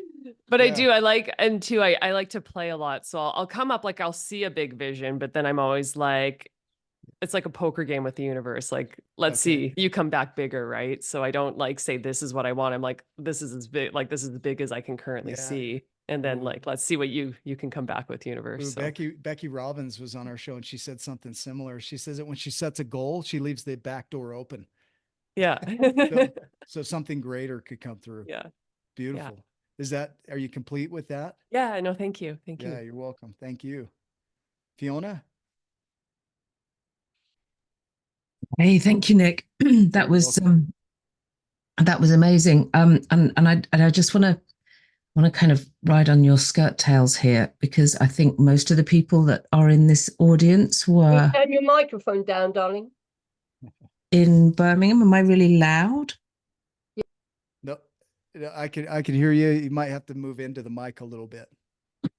Okay. Is that better? Yeah. Cool. So most of the people here were in Birmingham, and our vision originally for Birmingham was to raise a significant amount of money for the Birmingham Children's Hospital and their cochlear implant center. And I think if you were in that audience, you will have seen the sort of miracles that they are making for people every day, and the miracle they created for Jess, Matt's little girl. There is a giving page in the Facebook group. Please, if you were impacted last week or today by anything, whatever you can give, large or small, please jump into that giving page and give what you can. We're looking to get to £100,000 for them. I can't give you a running total of where we are right now, because money's coming in different ways at different times. But every single pound, dollar, whatever currency you're operating in makes a difference to not just the person who's having the cochlear implant, but to their entire families, and the possibilities of what can be created in their lives through their ability to hear, and possibly more importantly, to be able to speak. So if you don't mind, I'll find the link and I'll drop it in the please do. Please do. chat. That'd be I awesome. appreciate that. Thank you, Nick. Thanks, Fiona. Jeff Mars. Hi, can you hear me? Yep. Hear you great. How are you doing? You inspired me. Fantastic. Keep your Thank hands you, my up too friend. if you want to, and stick around if you want to ask a question. Yeah. Sorry, Jeff. First time I read this book, it hit me a certain way. Second time, a third way, or a different way. Third time, a more meaningful way. Same here, my friend. And today, what I've heard you say today has made this book hit me in another way, even though I wasn't reading it during this podcast. I relived this book through what you said today. And Ryan the Lion was kind enough to gift my wife a book for our two twin grandsons that are on the way. They'll be here this month.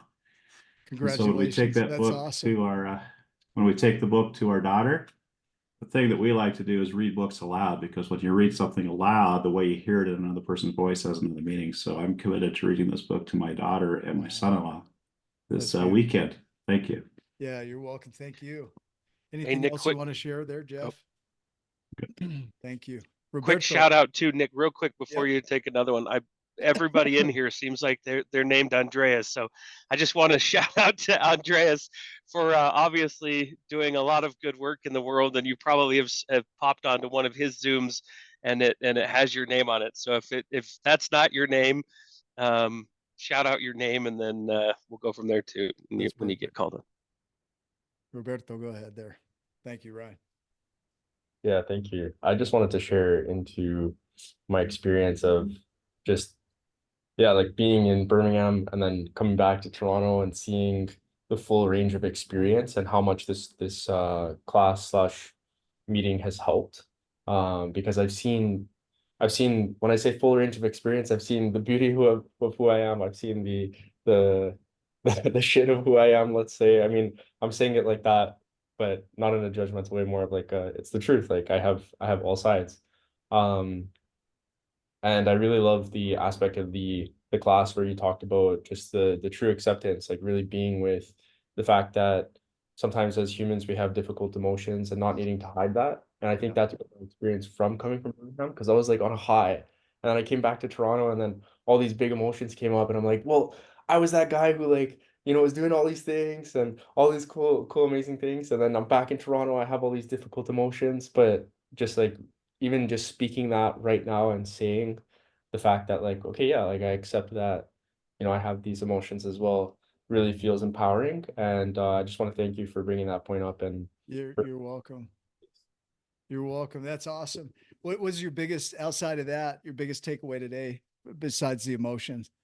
yeah, I think it was I really like the element of like the small, like there's a giant and a small within each of us, and Yeah. the fact that it's like, yeah, like you said, I mean, even just the time we spoke after the event, it's like putting the small on your own shoulders, Yeah. you standing up as a giant and then showing yourself what, what's there, what's possible, and just raising those parts of yourself up to the light and up to the giantness of who Beautiful. you are. Beautiful. Yeah. I love it. Thank you. Thanks for being on today. It's good Yeah, to see you again. I see you too. Thanks, brother. All right, man. You're up. Is Roger, right? Ralph. Ralph. No, see, I'll get it eventually, man. I know you're not Andreas. I know what Andreas. That's not important. Yeah. I don't have a takeaway. I have a staying with. Okay. I like it. And yeah, how you facilitated the event and how your team have run this today. We've just come off the book reading with Steve Hardison about not being stingy. Huh. And the way you give away, I know, is how you receive. And I'm learning to receive and give. I've done service. I wasn't so good at receiving. Yeah. So I just wanted to acknowledge your team and yourself for how much you've given. I could probably rewatch that 10 times and still not get it all. Beautiful. But yeah, phenomenally powerful. And I just trust all your blessings will come back for how much you've not been stingy. And that's the way it works, Yeah. If we all be and be service. I put a challenge to the group in the book reading. I'll do it here. If we all put service as part of our documents, I think all our lives will be richer. I love And that. At the event, I had on the top of my notes, you can't be nervous when you're in service. And that just anchors it back in here. I think it was Chris Doris that said that. But you're right. When you're in service, you're not about you. And so it takes away all that pressure. You can just relax into it. It's beautiful. Thanks, Rob. And the final thing, when I sat next to you afterwards in the hotel, I just felt the love. And yeah, I just want to just say thank you, not only to you, but for everyone, because by being here, we're in service. We will pass this knowledge on. It's needed in the world. But salute your team. Thank you. Love you, man. Awesome. Sunshine, you're up. Can't hear you yet.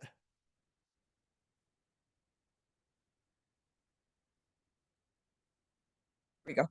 There you are. Can you hear me? Can you hear me now? Yep. Oh, I just wanted to say, so that was a great presentation. I wasn't in Birmingham, but I was sending prayers the whole time you were there. Yeah. And I just want to say the amount of information that's in the 12 journeys, I've been coaching for 28 years. I love the round of it, but mostly I just want to share that within each journey, the 12 journeys are in each journey. So I go to the unconscious and I can take the 12 journeys through that. I can grieve my unconscious. You know, there's a whole process of the 12 journeys within each one. As I have done that, and as I do that with my clients, and we go through each thing that they do, it's like a whole world within each journey.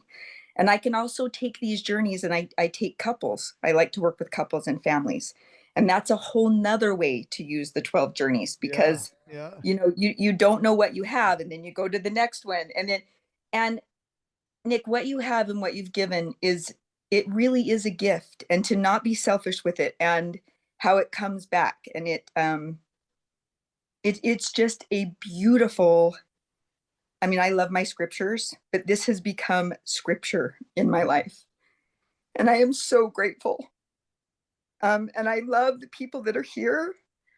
And I really just want to say, take it to the world and see how it comes back, because it is a gift. However you bring it to your life, to your family. So I just mostly want to share my gratitude.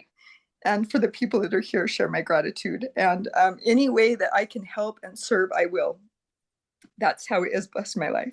So thank you very much. Thank you. I just got a huge hit of dopamine, serotonin, and oxytocin. Good. I'm glad. Thank you. I love you. Thank you, Sunshine. Love you. Caroline. Nick, good afternoon. Hi. Good to see you again. Firstly, thank you. This has just been such an incredible download of gift you've given us all. And I wanted to go back to your analogy of, you know, you're driving the bus, but every emotion you have has got a ticket to ride. Because I often think in this arena, we can very easily make ourselves wrong for having an emotional reaction, particularly if it's one of the perceived less comfortable ones, we'll say, as opposed to kind of using other terminology. And I just wonder, could you just go a little deeper on that for us? Because I didn't catch everything you said. And I'm really curious where you marry, you know, our humanness in a moment to have an emotional reaction response, even if it takes a week for it to die down, or it could be gone in a moment, right? We can sometimes think, it must be instantaneously, you know, removed, forgiven, or moved through. And I notice your ability to be with emotion with ease, even when it's one of the, you know, more vulnerable ones or tougher ones. And I just would love to hear a little more from you on that. I definitely have preferences for some of the other emotions. Me like too. Ice cream flavors, right? But I think the first thing to do is notice that you're in your emotions. And this is where I've learned. So as many of you know, I was diagnosed with generalized anxiety disorder in 2017 and complex PTSD. And so I didn't want to take medications. I tried medications and they really didn't work for me. So I had to find another way. So my first step was in Barry McDonough's work in the book Dare. It was the most powerful book I've read on anxiety. And I learned to diffuse my emotions. So as soon as I feel my emotions, I learned from him to diffuse them. Oh, there's anxiety. Oh, there's grief. There's sadness. So to acknowledge that it's on the bus. Oh, grief is on the bus. And then to face it and really look at it. Why is grief here? Why is sadness here? Why is anger here? And then to look at the thoughts that might have triggered that, because it's always going to be in that order. Emotions don't come first, thoughts do, even if you're not conscious to them. And then when I look at the thoughts, I can see, oh, this triggered that, but where did that come from? And I can go into my perceived being of who I think I am. And that's where I can slow down with who am I being right now?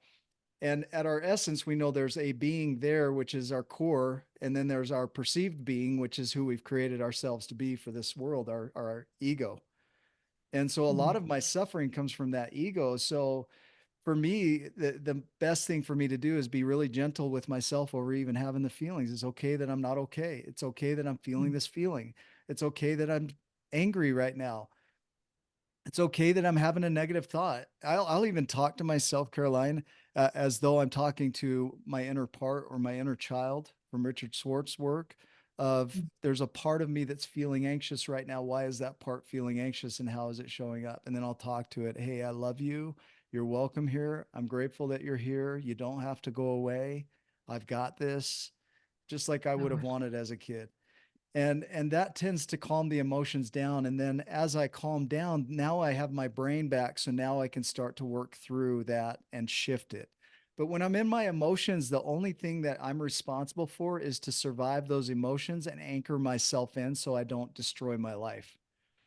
Because I really used to destroy my life when I got in my emotions.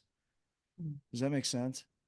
Yeah, totally. It's reminding me of, you know, Elizabeth Gilbert's work in this, you know, and she talks about fear and creativity. They can be in the car together, but fear is not driving. Right. You can be in the back seat. Yeah. But me and creativity, we got the steering wheel or whatever the dialogue is. So I love that what you're sharing is an ability to be with.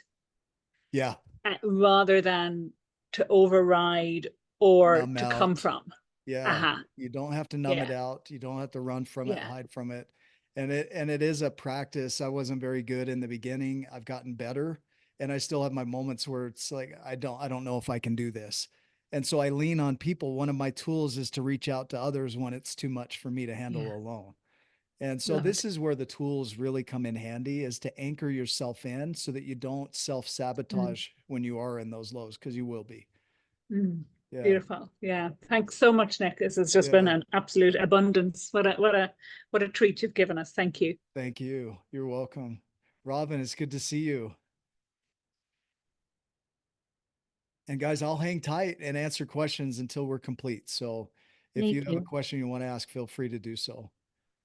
Hi, Robin. I wanted to say that what stood out for me is if you are performing and accomplishing, you're doing it right. And that it's not about achievement, it's about accomplishment. Because, you know, I have some end goals, but if that's the only time I'm going to feel good is at the end goal, then along the way is going to suck. Right. Because you have to postpone feeling good, right? Yes, exactly. So to be able to hold the space for performance and completion and accomplishment versus achievement lays the pathway for that achievement. But what if you never achieved it? Would you still accomplish it? Would you still go for it? And I think I would, you know, and I love the work you're doing around grief right now. You have your course. Do you want to tell about that real quick? Sure. Sure. So I'm doing a summit on beyond grief, finding strength in the midst of loss. And Nicholas is one of the speakers that I have interviewed for that. So I have him recorded, as well as Eddie Villa and Callie Wilson of doTERRA.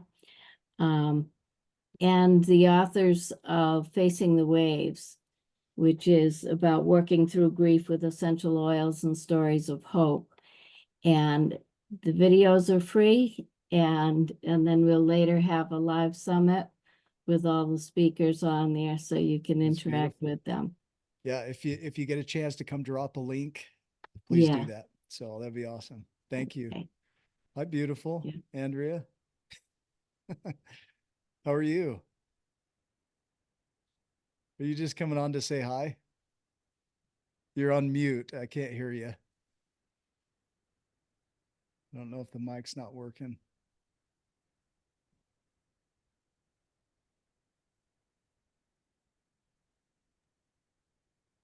Nothing yet. Nothing yet. I'm gonna come back. See if you can get the mic.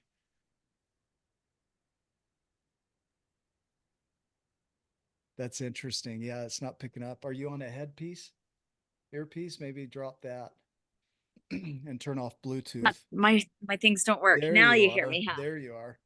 Okay, now I'm gonna have to put you on speaker here. Hold on. It's stupid headpiece. I forgot that doesn't work that way. Now I just Can you hear me forgot now? what I was thinking about. Yeah, because you're so dreamy. So You're funny.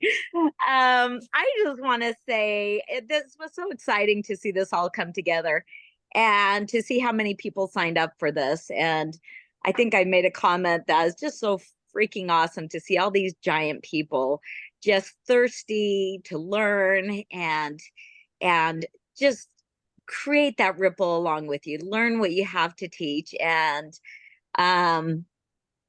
giants becoming more giant and working through things and then putting someone else on their shoulders and helping others and creating that ripple. I just want to say this is just a beautiful thing. I love that. I love you too. Thanks for sharing. Yeah. Thank you. Thanks, honey. Niam, how are you? Hello, I'm good. I'm just getting my video on here. It's actually pronounced Neve. Neve. Yeah. Okay. Neve, I'll get it. yeah. I'll get it right. Thank you. This is my first time with you. My coach gave us the link, so I've joined you. That was just amazing. Awesome. You talk way too fast. I'm a note taker. Yes. I haven't got anywhere near the like the amount of notes I would like to take. Yeah. Yeah. There's a lot. But... yeah, it is quite a lot, and it's a journey I've been on myself over and over again. Who is your coach? I loved what you. What? Who is your coach too, by the way? Do you mind us asking? Judy Brown. Beautiful. I loved that what you said about resilience was that you have to keep going back and keep going back. And I find myself, and it's good to actually, hear that come from somebody else, because I end up keep going back and going back to the roots and expressing those. But one thing I did want to ask you was, what if you have somebody who can't envision a different future? Okay. So they just don't have that ability to see anything better than where they are right now. Yeah. So are we talking about you or somebody else? Me, maybe. Okay. But also a couple of other people I've worked with. So let's speak to you, because I can speak to you. I can't speak to them. They're not in the room. Yeah. But as a possibility, we can talk about how this could affect them. And by not being able to vision, can you clarify what you mean by that?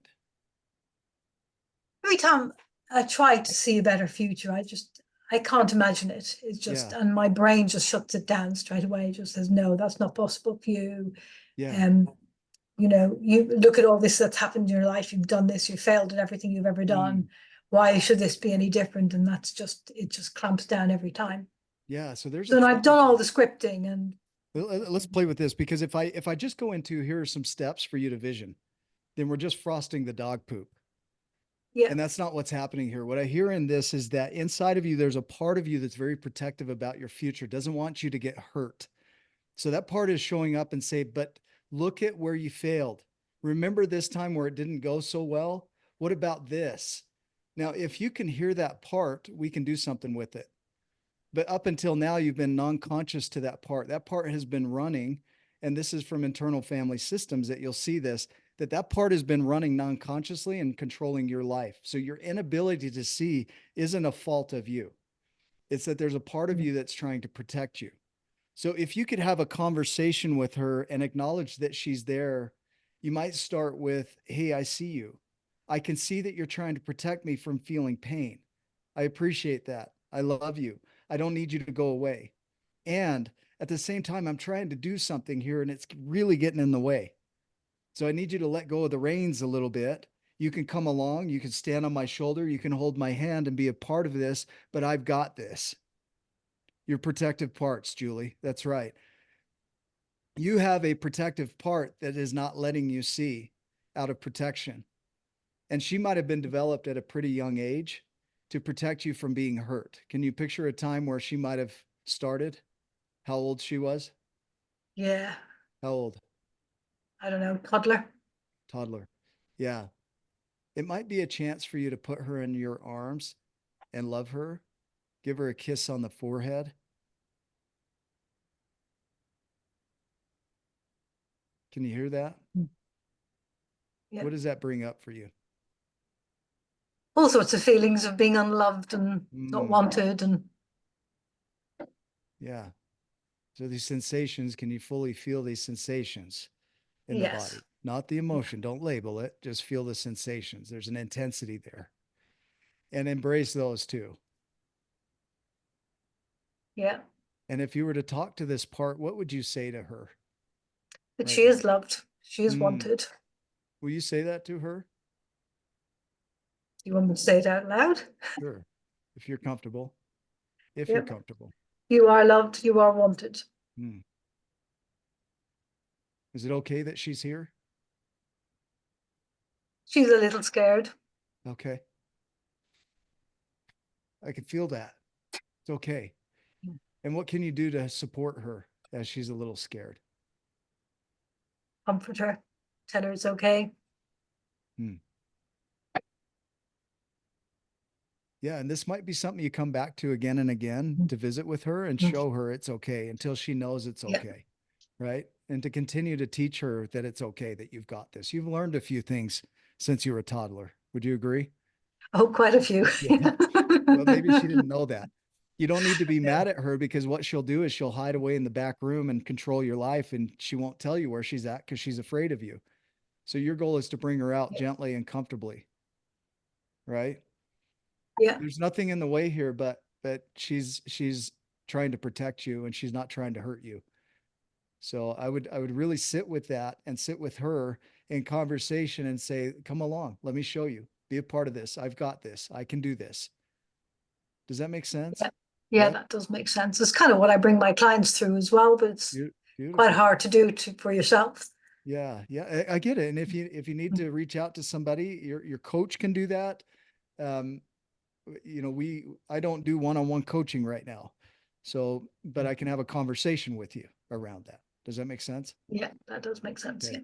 So I feel like there's a lot that you can do around this, of teaching her and reparenting yourself over those areas that never developed the way they could have. Does that make sense? Yeah, it makes lots of sense. Yes. Thank you very much. Does that bring you some relief? It does. Yes. Okay. Thank you. Awesome. You're welcome. Thank you. Thanks for sharing that. Andreas Buren is so popular today. What's up, man? I'll pull you up on screen here. I believe it's, I'm going to guess here. Is it Matthew? Well, hello. Hello, brothers and sisters. Good. Does my name also say Andreas? I didn't even notice. Yeah. Oh, Andreas my is goodness. popular.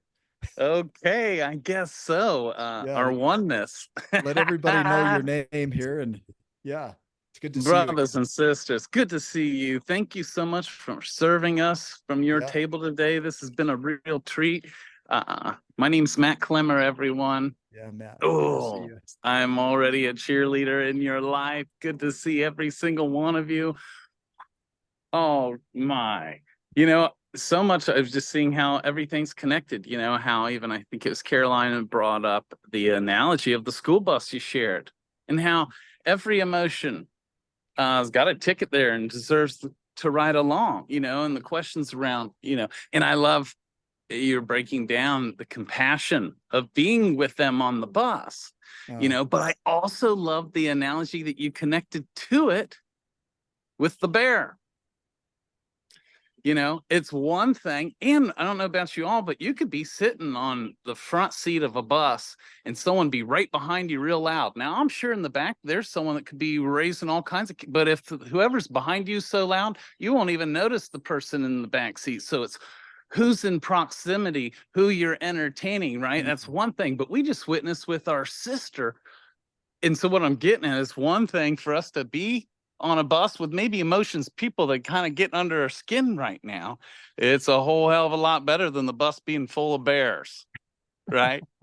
Yeah. And again, our reaction of making our own emotions worse than they are in a bear. And what makes them the bear? Us thinking we got to fight them.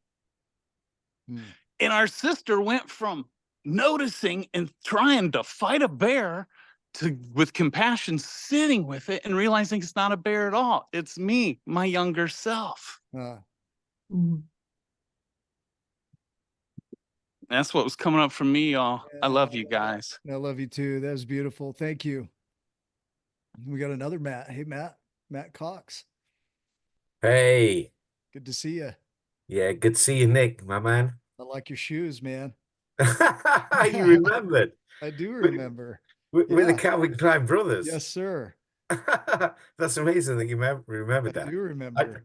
I listen. Okay, this last hour and a half. I was down the it's really sunny in Derby in the UK at the moment, and I was down the boozer, down the pub, having a pint with my mate.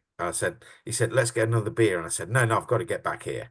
I've come back, and it's amazing. So I want to say thank you so much, right? For what you've done today. When I was at Birmingham, I put a post on the attendees group today, and I had a profound shift in me, right? A profound shift, and I I discovered again who I was when I was this small 8-year-old boy, and I was fucking amazing. And then I went through some series of things growing up, and I kind of lost myself all through my adult life. And at that event, I had a profound experience, and I found myself again. And just the community, everyone else there, I just excuse my language. I love everyone, right? I love it. Yeah, you're speaking my language, but yeah, I just didn't use it very much in this presentation. Yeah, absolutely. Yeah. And I absolutely love everybody that I met, and I'm just brimming, and I'm just ready to. I love it. I'm ready to start flying, and to be, and I'm gonna give so much to the world. I'm gonna go give so much to the world, and it's just amazing. And so I just wanted to say, the reason I raised my hand is thank you so much for what you shared now, and for the experience I've had with all of the community. And that is it. We're not done yet, Matt. So there's more to come for you. All right, my man. Thank you. Good to see you. Thank you. Thank you. You're welcome. Hello. Dina. How are you? Good. Hi. Good. Good to see you again. And you. Thank you so much for all of this. It's been amazing. And I was fortunate enough to sit across you from dinner on Sunday night, Nick, and we had a giant of a conversation. When we weren't supposed to. We were just going to have a human conversation. We weren't going to go deep, and then we went deep. And it was fantastic. It was just the cherry on top of Birmingham for me. And we had a conversation about a big thing in my life, which was climbing Kilimanjaro, and how I overcame that feeling of I can't, that deep belief of I can't. And I shared with you that afterwards, my dad said to me, he was so proud of me, but he said, and promise me you'll never do anything like that again. And the impact of that on me. And we had that lovely conversation, similar to how you've just spoken to Neve about talking to that part of me that has learned from my parents, from my dad, you need to be safe, and how that has limited me in ways. And when you were talking to Neve, it just occurred to me of the many layers of that, and how changing those beliefs that come from people that we love, in my case, my parents, particularly my dad, can feel like a betrayal. And that just really occurred to me, how sometimes I'm clinging on to something that isn't mine, because to not have it feels like I'm betraying someone I love. And I want to create a connection here, because with Neve, the non-conscious pattern was I can't vision. But non-consciously, what was happening is there's a part of her that's protecting her, and under awareness. So it's beyond her awareness. And then as soon as she has awareness, now she can start to do something for it. And these emotions came up.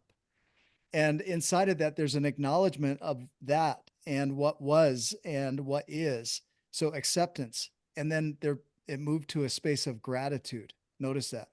And then empowerment, which is to have conversations with that little part until she gets strengthened. And even with you, that non-conscious way of being is, I have these insecurities, and sometimes they're with the best intentions. My dad said, I don't want you to ever take a risk like that again.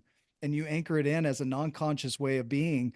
And if you don't know it's there, there's nothing you can do with it. So when you become aware of it, then you can start to grieve it. You can start to feel the emotions of it. You can start to accept it and empower it with gratitude, and then move into creating it differently in the growth journeys. But we spend so much time in the non-conscious and the root journeys.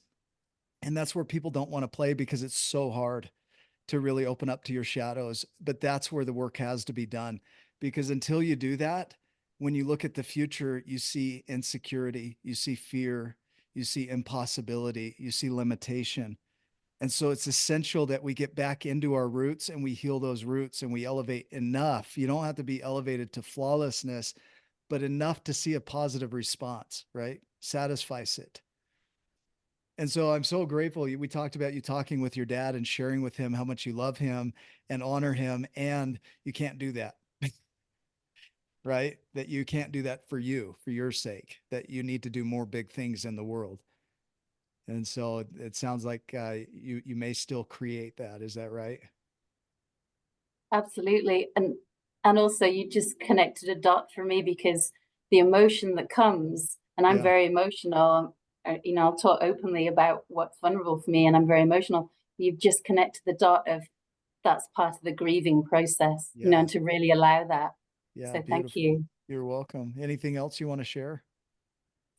No, I'm good. All right. Thank you. Thank you. Good to see you again. Can I say something real quick about her? Ryan, you bet. She doesn't know this, but there's some abandonment issues in me, some things that still come up. She made sure that we were safe, Nick, that we had a ride home. She has no idea how much that meant to know that I had another way of getting home to be safe. And you know, that car ride was huge for me. The conversations that we had in that car were just so special. It's awesome. It's awesome. You've got a lot of big things in you still. So no more staying off of Kilimanjaros. It's time to climb your next Kilimanjaro. Yeah. I feel that. Thank you, Nick. Beautiful. Thank you, You're Ryan. welcome. Roberto, good to see you again. I've missed you. It's been a while. Yeah. And guys, I'm still real quick. I'm still here. So we've got 36 people in the room still. I'll stay here until we're done. So if you have a comment or question or thought that you want to share, I'm yours right now. So Roberto, I'll turn it back over to you. I appreciate you. Thank you for opening yourself up to answer questions and be here. Yeah, the thing that comes up for me is like something that I've been struggling with, which is like allowing myself to cry and allowing myself to really feel my emotions. Yeah. I know at a certain point there's a certain intensity that will come, and then once that intensity comes, there's this desire to escape where I am when I'm feeling that. Yeah. So I'm just curious, like, what do you recommend, or what is a good way to allow oneself to feel emotions? Because like there's moments where it'll happen. Like there was a moment at you know, at the Hyatt where just like with Steve, something happened and like all this emotion outpoured from me, but it's like very rare. Like that hasn't happened in a couple of years. Yeah. So I'd like to do that more. It's just, yeah, I'm curious how I can do that more. Well, so the first step is to recognize that you're in your emotions, because if you don't know you're there, there's nothing to do. But when you open up to the idea that you're in your emotions, to acknowledge your emotions first. Oh, I'm in my emotions. To not reject them or deny them, just to acknowledge them, and to gently awaken yourself to that. Oh, I'm in my emotions. What's going on here? And to sit with it. What does it feel like? Why did that come up? Where did that come from? To get so curious about your emotions that they're no longer fearful. It's hard to be afraid of something you're curious about. So when it comes to our fight or flight response, your fight or flight response is pretty innate. You're going to react however you react. And after you react, the goal here is not to cause yourself additional harm over how you reacted. So if you ran away from the situation, you're like, I hate it that I run away from the situation. Well, we really don't have to hate ourselves for running away from the situation. Our body did what it's designed to do, and we really didn't have a say. But now that we're conscious, we don't have to shame ourselves for how our body reacted in a situation we were unconscious to, because it was trying to protect us. So some people flee, some people fight, some people fawn, right? So in your case, you pulled back from this thing, and now that you're aware of it, we don't have to add harm to it. So you don't have to be shameful. You don't have to be guilty. You don't have to be bad for what you did. You just did what you did. So we acknowledge and accept that you did what you did. And then we can get gently curious about why you did it. Where did that come from? Is there a possibility of re-engaging in a new, more powerful way? Maybe I didn't do so well when I was non-conscious, but now that I'm conscious, I want to try and do this. And you practice that. And that becomes your new non-conscious pattern through repetition. I'm going to teach you a little bit neurobiologically. We're going to nerd out a little bit. Okay. When you set a new pathway and you create a new way of being, you're going to create neural connections that haven't been there before. So your neuron's going to extend out in the brain and connect with whatever it needs to connect with. In the beginning, it's going to be very hard for that to be automated. So the more you do it, it takes 18 to 254 days to create a habit, 66 days on average. Most people don't stick with it long enough. So as you repeat something, the brain says, hey, this is important. Let's automate it. And it doesn't care if it's useful or not, positive or negative, it doesn't care. Your brain doesn't care. So as you repeat it, oligodendrocytes come in and they say, let's wrap it with what's called a myelin sheath. And it makes it fire faster and faster and faster. The slowest neuron in your body is 1 mile per hour. The fastest is 268 miles per hour, right? Automation. The more you do it, the more it automates. Then these astrocytes come in and they wrap the synaptic end so that you don't lose chemical connection between one synapse and another. And it says, hey, this is so important for Roberto. We're going to support him and we're going to automate this because this is awesome. He's repeating it. So we know this is important, but we haven't told the brain this is good or bad. It's just, this is important. So we repeat it. And then these microglia come in and clean everything up and make it efficient. And the more you do something, the more automated it becomes. And then it becomes your automated response in the future. We don't have to stop our old patterns. Your old patterns are going to run because they're automated. What we want to do is recognize them and redirect them. Recognize, redirect. Does that make sense? A client of ours, Rebecca French, she was talking about every time I struggle and fall off the bus, I feel like I have to go back to the beginning and start over. It's like, if you took the train to Tokyo, why would you go all the way back to your start point to get back on the train and do this again? Why not just get off the train and connect with another train to the place you want to go? Can you hear me? Yes. So you don't have to go back to the start. Yeah, it's not chutes and ladders. I like that analogy. It's not chutes and ladders. Your life isn't chutes and ladders. That's a great analogy, Ryan. So when you don't do what you'd like to do, do it. Acknowledge that. Oh, I didn't do what I wanted to do. It's okay that I didn't do what I wanted to do. I'm okay. We're okay. There might be some cleaning up to do. That's okay. I'll do that too. And I'm going to re-engage with what I'd like to be doing. And the more I repeat that, the more automated it becomes. The more automated it becomes, the more it becomes you or your perception of you. And then that feeds into your world. What do you hear in that? Well, just when you were explaining the neurons and synapses, I don't remember the exact words you used, but the fact that the more that you do it, the more that your brain starts to register and it creates those new ways of it working more efficiently. Yeah. It really made me think about the things that I've been doing that are destructive towards myself, that like it just, very clearly saw there's certain things that I've been doing to myself that probably I've made my brain kind of take importance. Yeah. And I love the fact that you were like, I don't know, for some reason when you said it, it came to me in a very clear awareness that, okay, wait, this is my body's flight mechanism. Yeah. And the judgment of it doesn't necessarily help the situation. Yeah. Nor does it change at all. It's just it's like judging myself for having no hair. I can't do a damn thing about that. Right. It's like I'm bald on top. It's genetic, you know? Right. So why would I heap shame or guilt over what is? It is what it is. Can I work with that? And however you hear it is up to you. I notice that you're hearing it. It's that you've programmed your body. Hey, when we get into that flight response, remember this is the step where I beat you up over it. Yes. Well, okay, but we're going to change that step now. We used to do that. I remember, yeah, we used to do that. I distinctly remember forgetting that. We're going to do it this way now. And you practice into that. I appreciate you. Thank you. We're not doing that anymore. And you redirect it. Does that make sense? Yeah, definitely. There is nothing off the table. You have the same brain as Einstein. You have the same brain as Steve Hardison. You have the same brain as me. If you say you can't do it, then I can't do it. Right. Right? So it's a practice. You need to stick with it long enough to get good at it. So when I say that to my clients, to get what you want out of life, you have to be willing to suck at something long enough to get good at it. This will anchor that in. Go be terrible at this for a minute. Yeah. 100%. Does that land for you? Yeah, absolutely. Yeah. Awesome. Do you feel complete? Yeah, I just want to say it's like it just brings back that element of forgiveness and being soft with oneself and yeah, just holding oneself and saying, yeah, it's like it's all good that happened. It's all and good. The future, or even just I wanted to skip and say, yeah, we can create the next thing, but just really being there, like it's all good. Yeah. Holding myself. Yeah, do that for you. Yeah.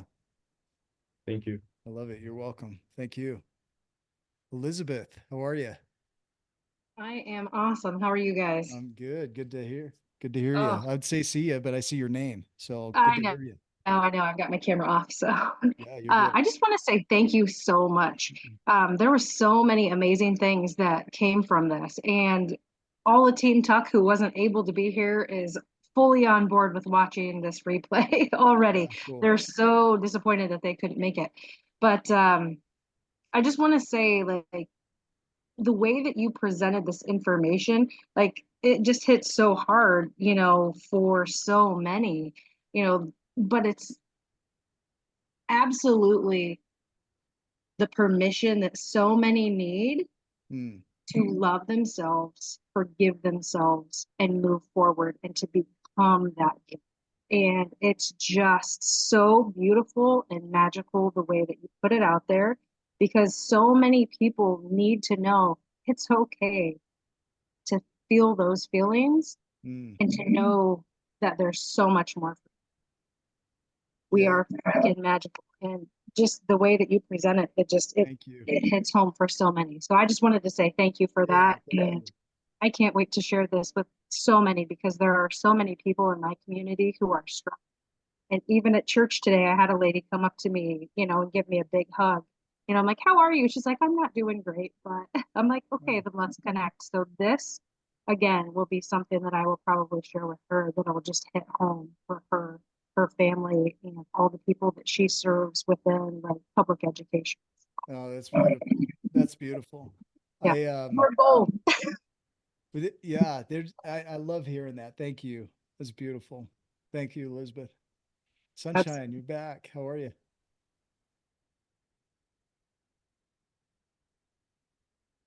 There you are. Oh, I just want to say really quick, because something hit right when they said that. I just want to say that as people will say frequencies, we here say the unconscious. I'll use the unconscious. As you go out as a coach and as people, sometimes I'll get frustrated and I'll think, I think I'm just weird.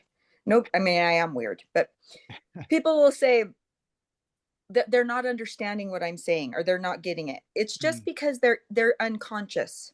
And not to get frustrated that they're unconscious. That's okay. That doesn't mean that I need to stop talking. Yeah.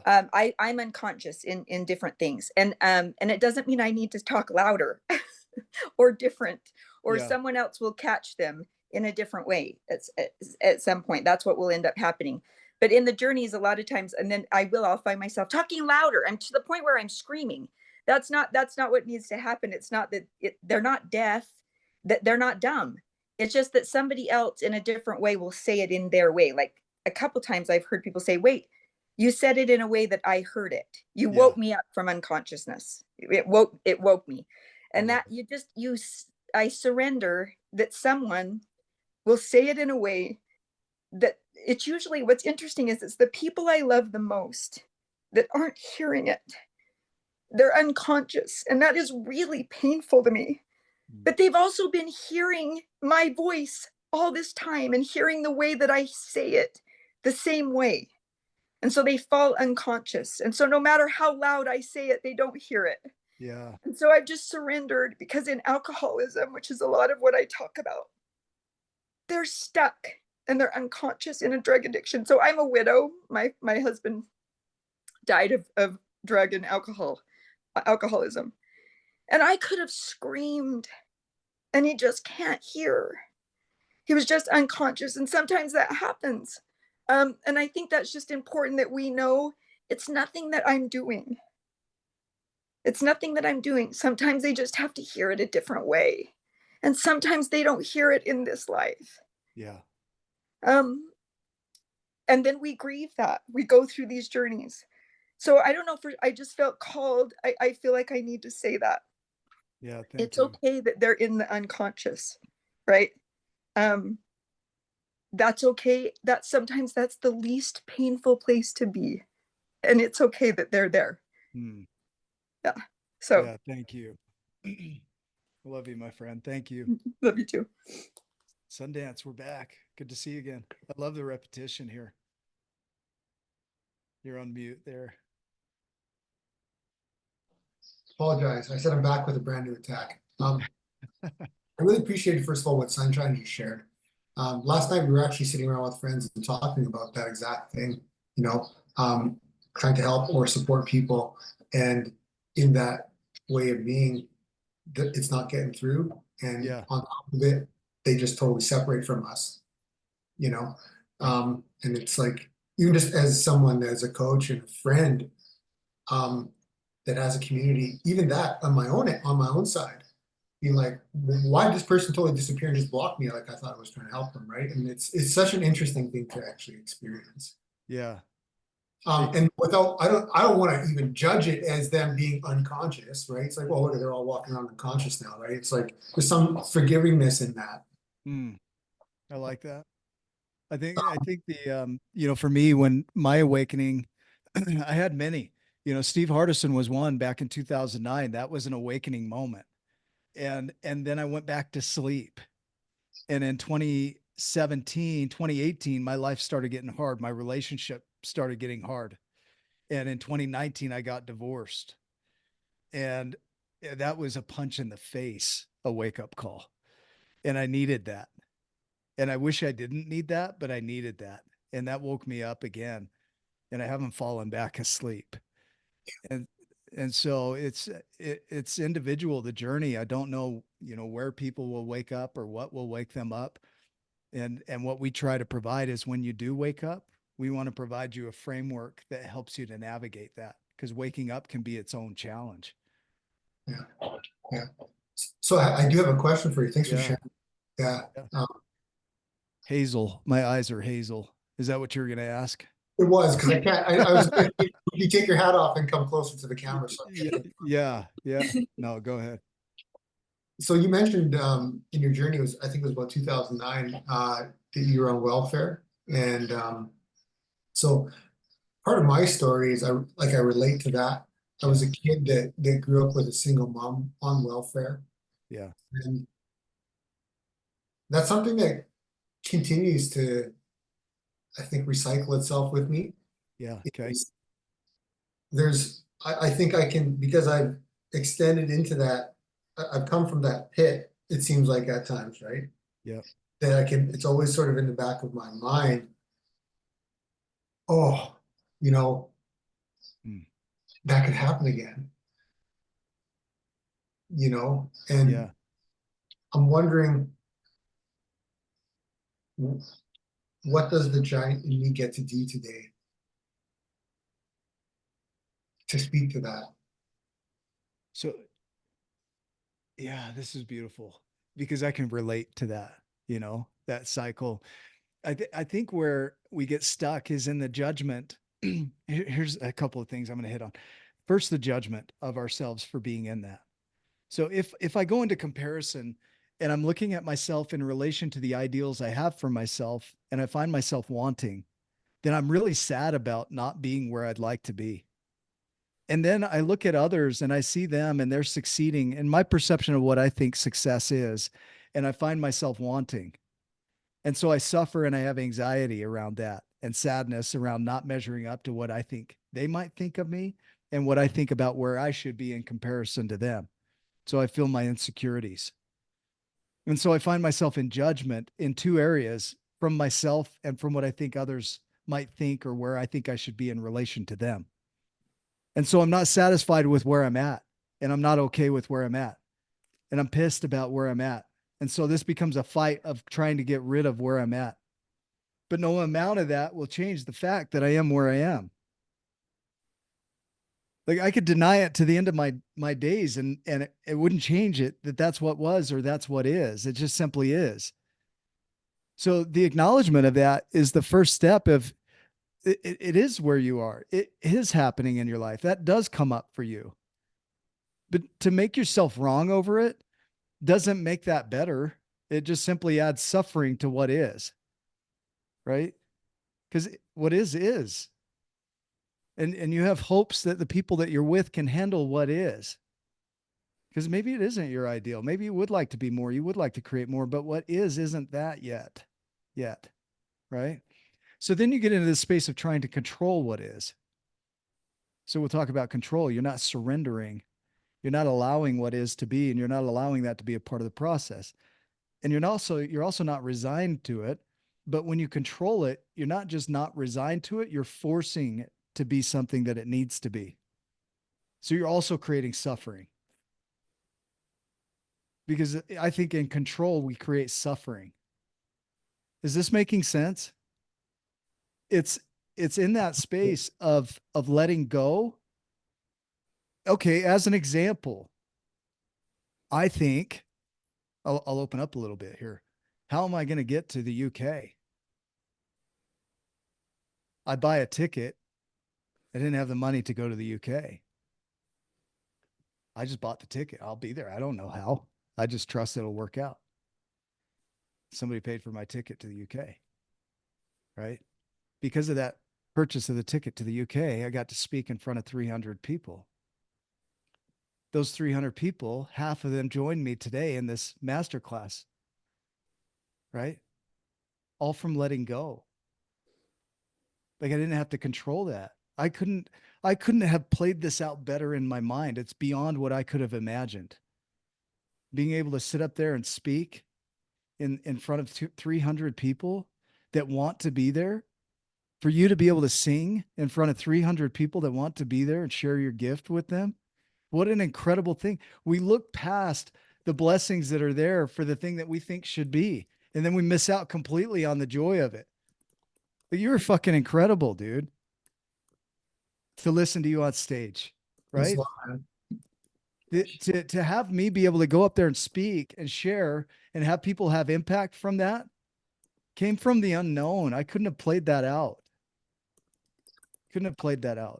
When you were talking, man, it was like you were channeling. It was just railroading. You had 20 minutes and you were just like, how much time was it? I still got 10 minutes. I got like so much time. You know, right. It was powerful. Yeah, I really appreciate your acknowledging me singing. So thank you so much. Just wanted to say one thing. Yeah.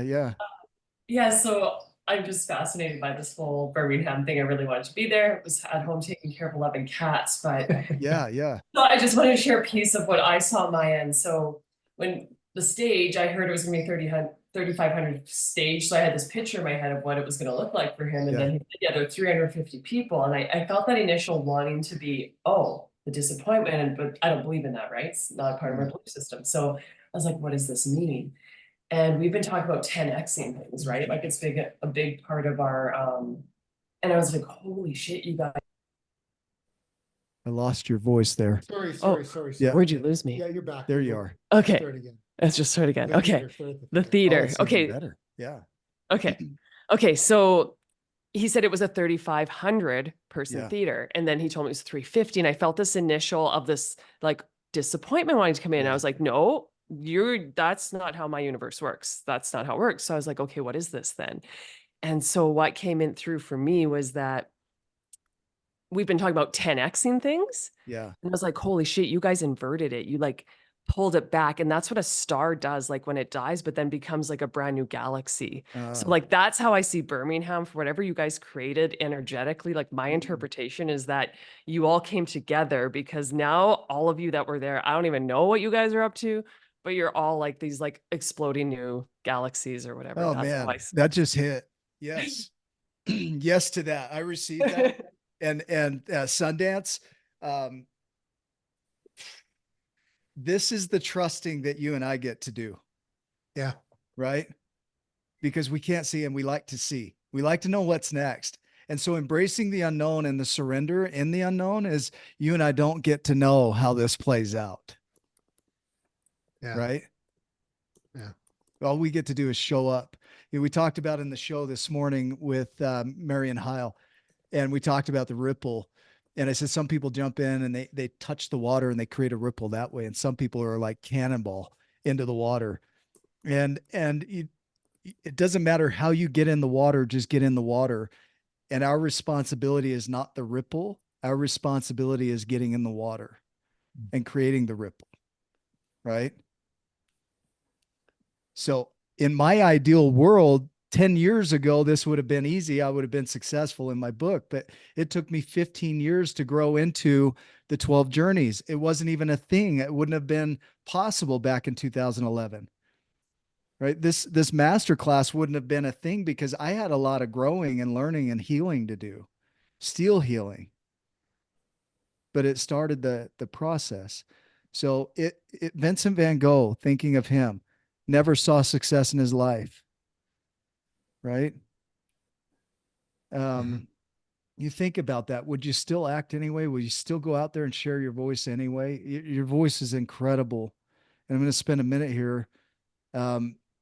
Ralph, I'm going to get to you. I think that's Ralph on there again, but I want you to know that you want to just keep hitting the water, keep creating a ripple. You're not responsible for where that ripple goes. You're responsible for hitting the water. Can you hear that? I hear it. And we measure ourselves against our financial success or, you know, what the world measures socially. But I can promise you at the end of times, when we sit and we really look at what we've created in the world, it's the positive impact and the ripple. Nothing else will matter. And if you reach financial success in your life, great. Use it to create a bigger ripple. Yeah. Does that land? It lands. That's good. I love it. I love that. I love that. When you're talking about the ripple, I'm thinking about the stick hitting the drum. Oh, yeah. Oh, no, that's good, man. Dude. It hit. Awesome. It was more like a tsunami than a ripple. Yeah. That's right. That's right. We create waves, man. Yeah. Giants create waves, right? Giants create waves. We great. can't help but dip our toe in the water and it creates tsunamis. That's right? awesome. So yeah, keep stepping. I love you, man. Thank you. Love you too. Thank you so much. You're welcome. Is that Ralph again there? That's me again. I wanted Andreas? to not Andreas, in spirit. Yeah.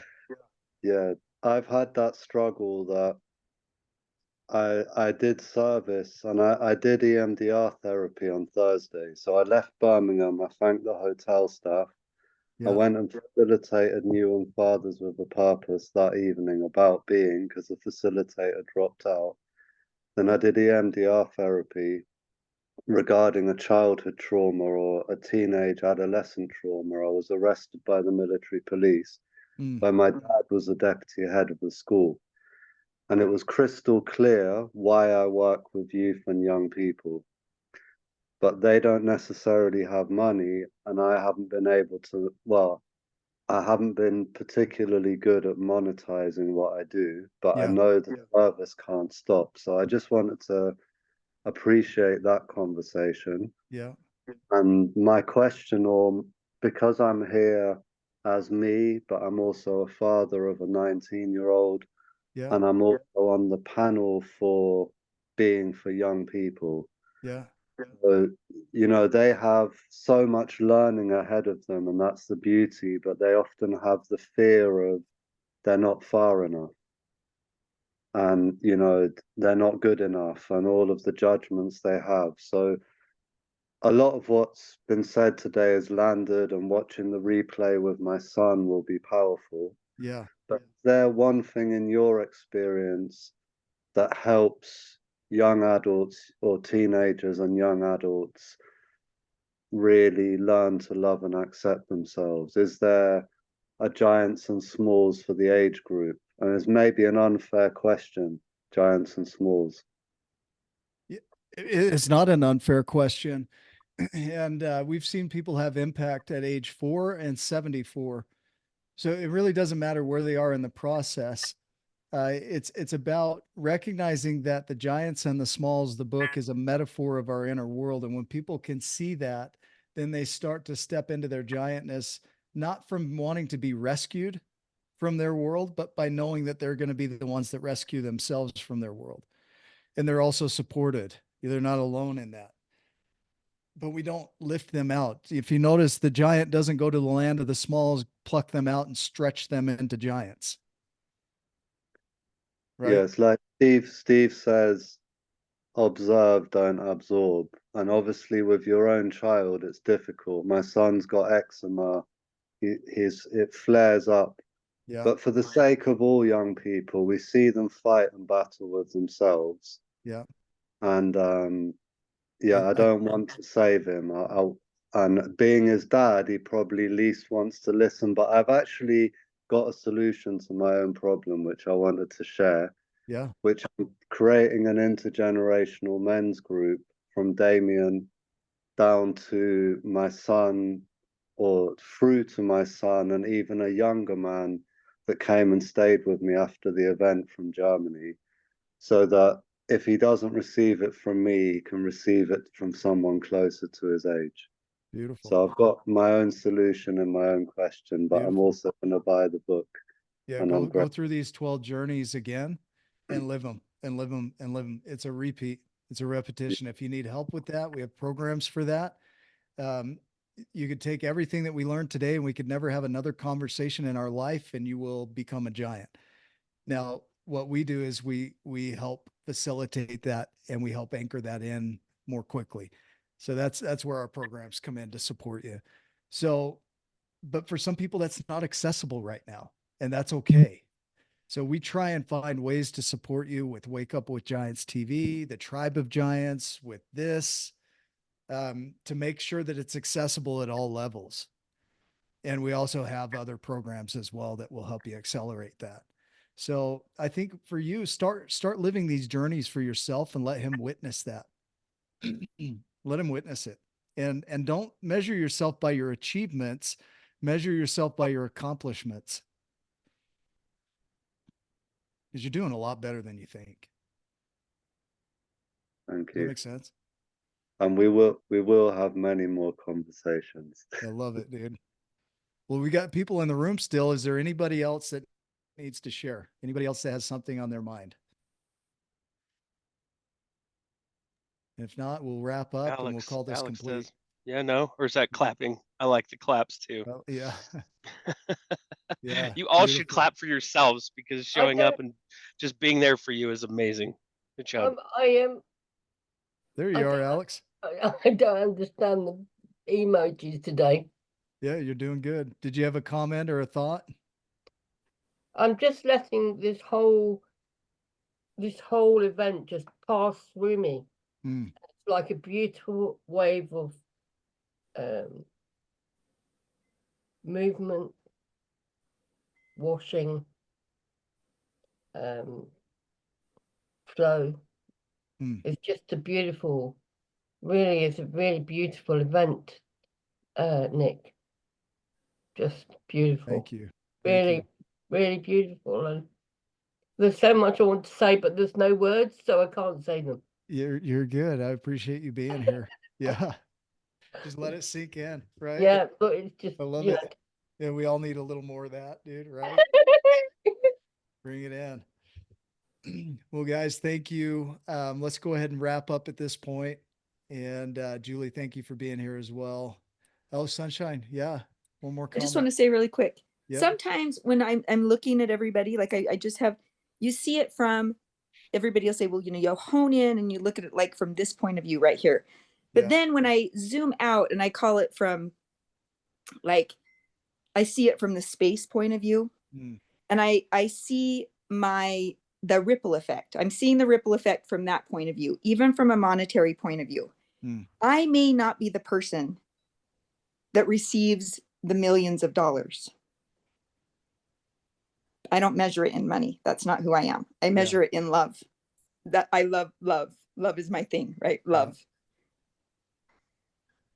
It's as though I've gone up into space and I'm looking down at the universe, and the love that is created from that, 50-mile point of view, whatever, 50 million mile point of view.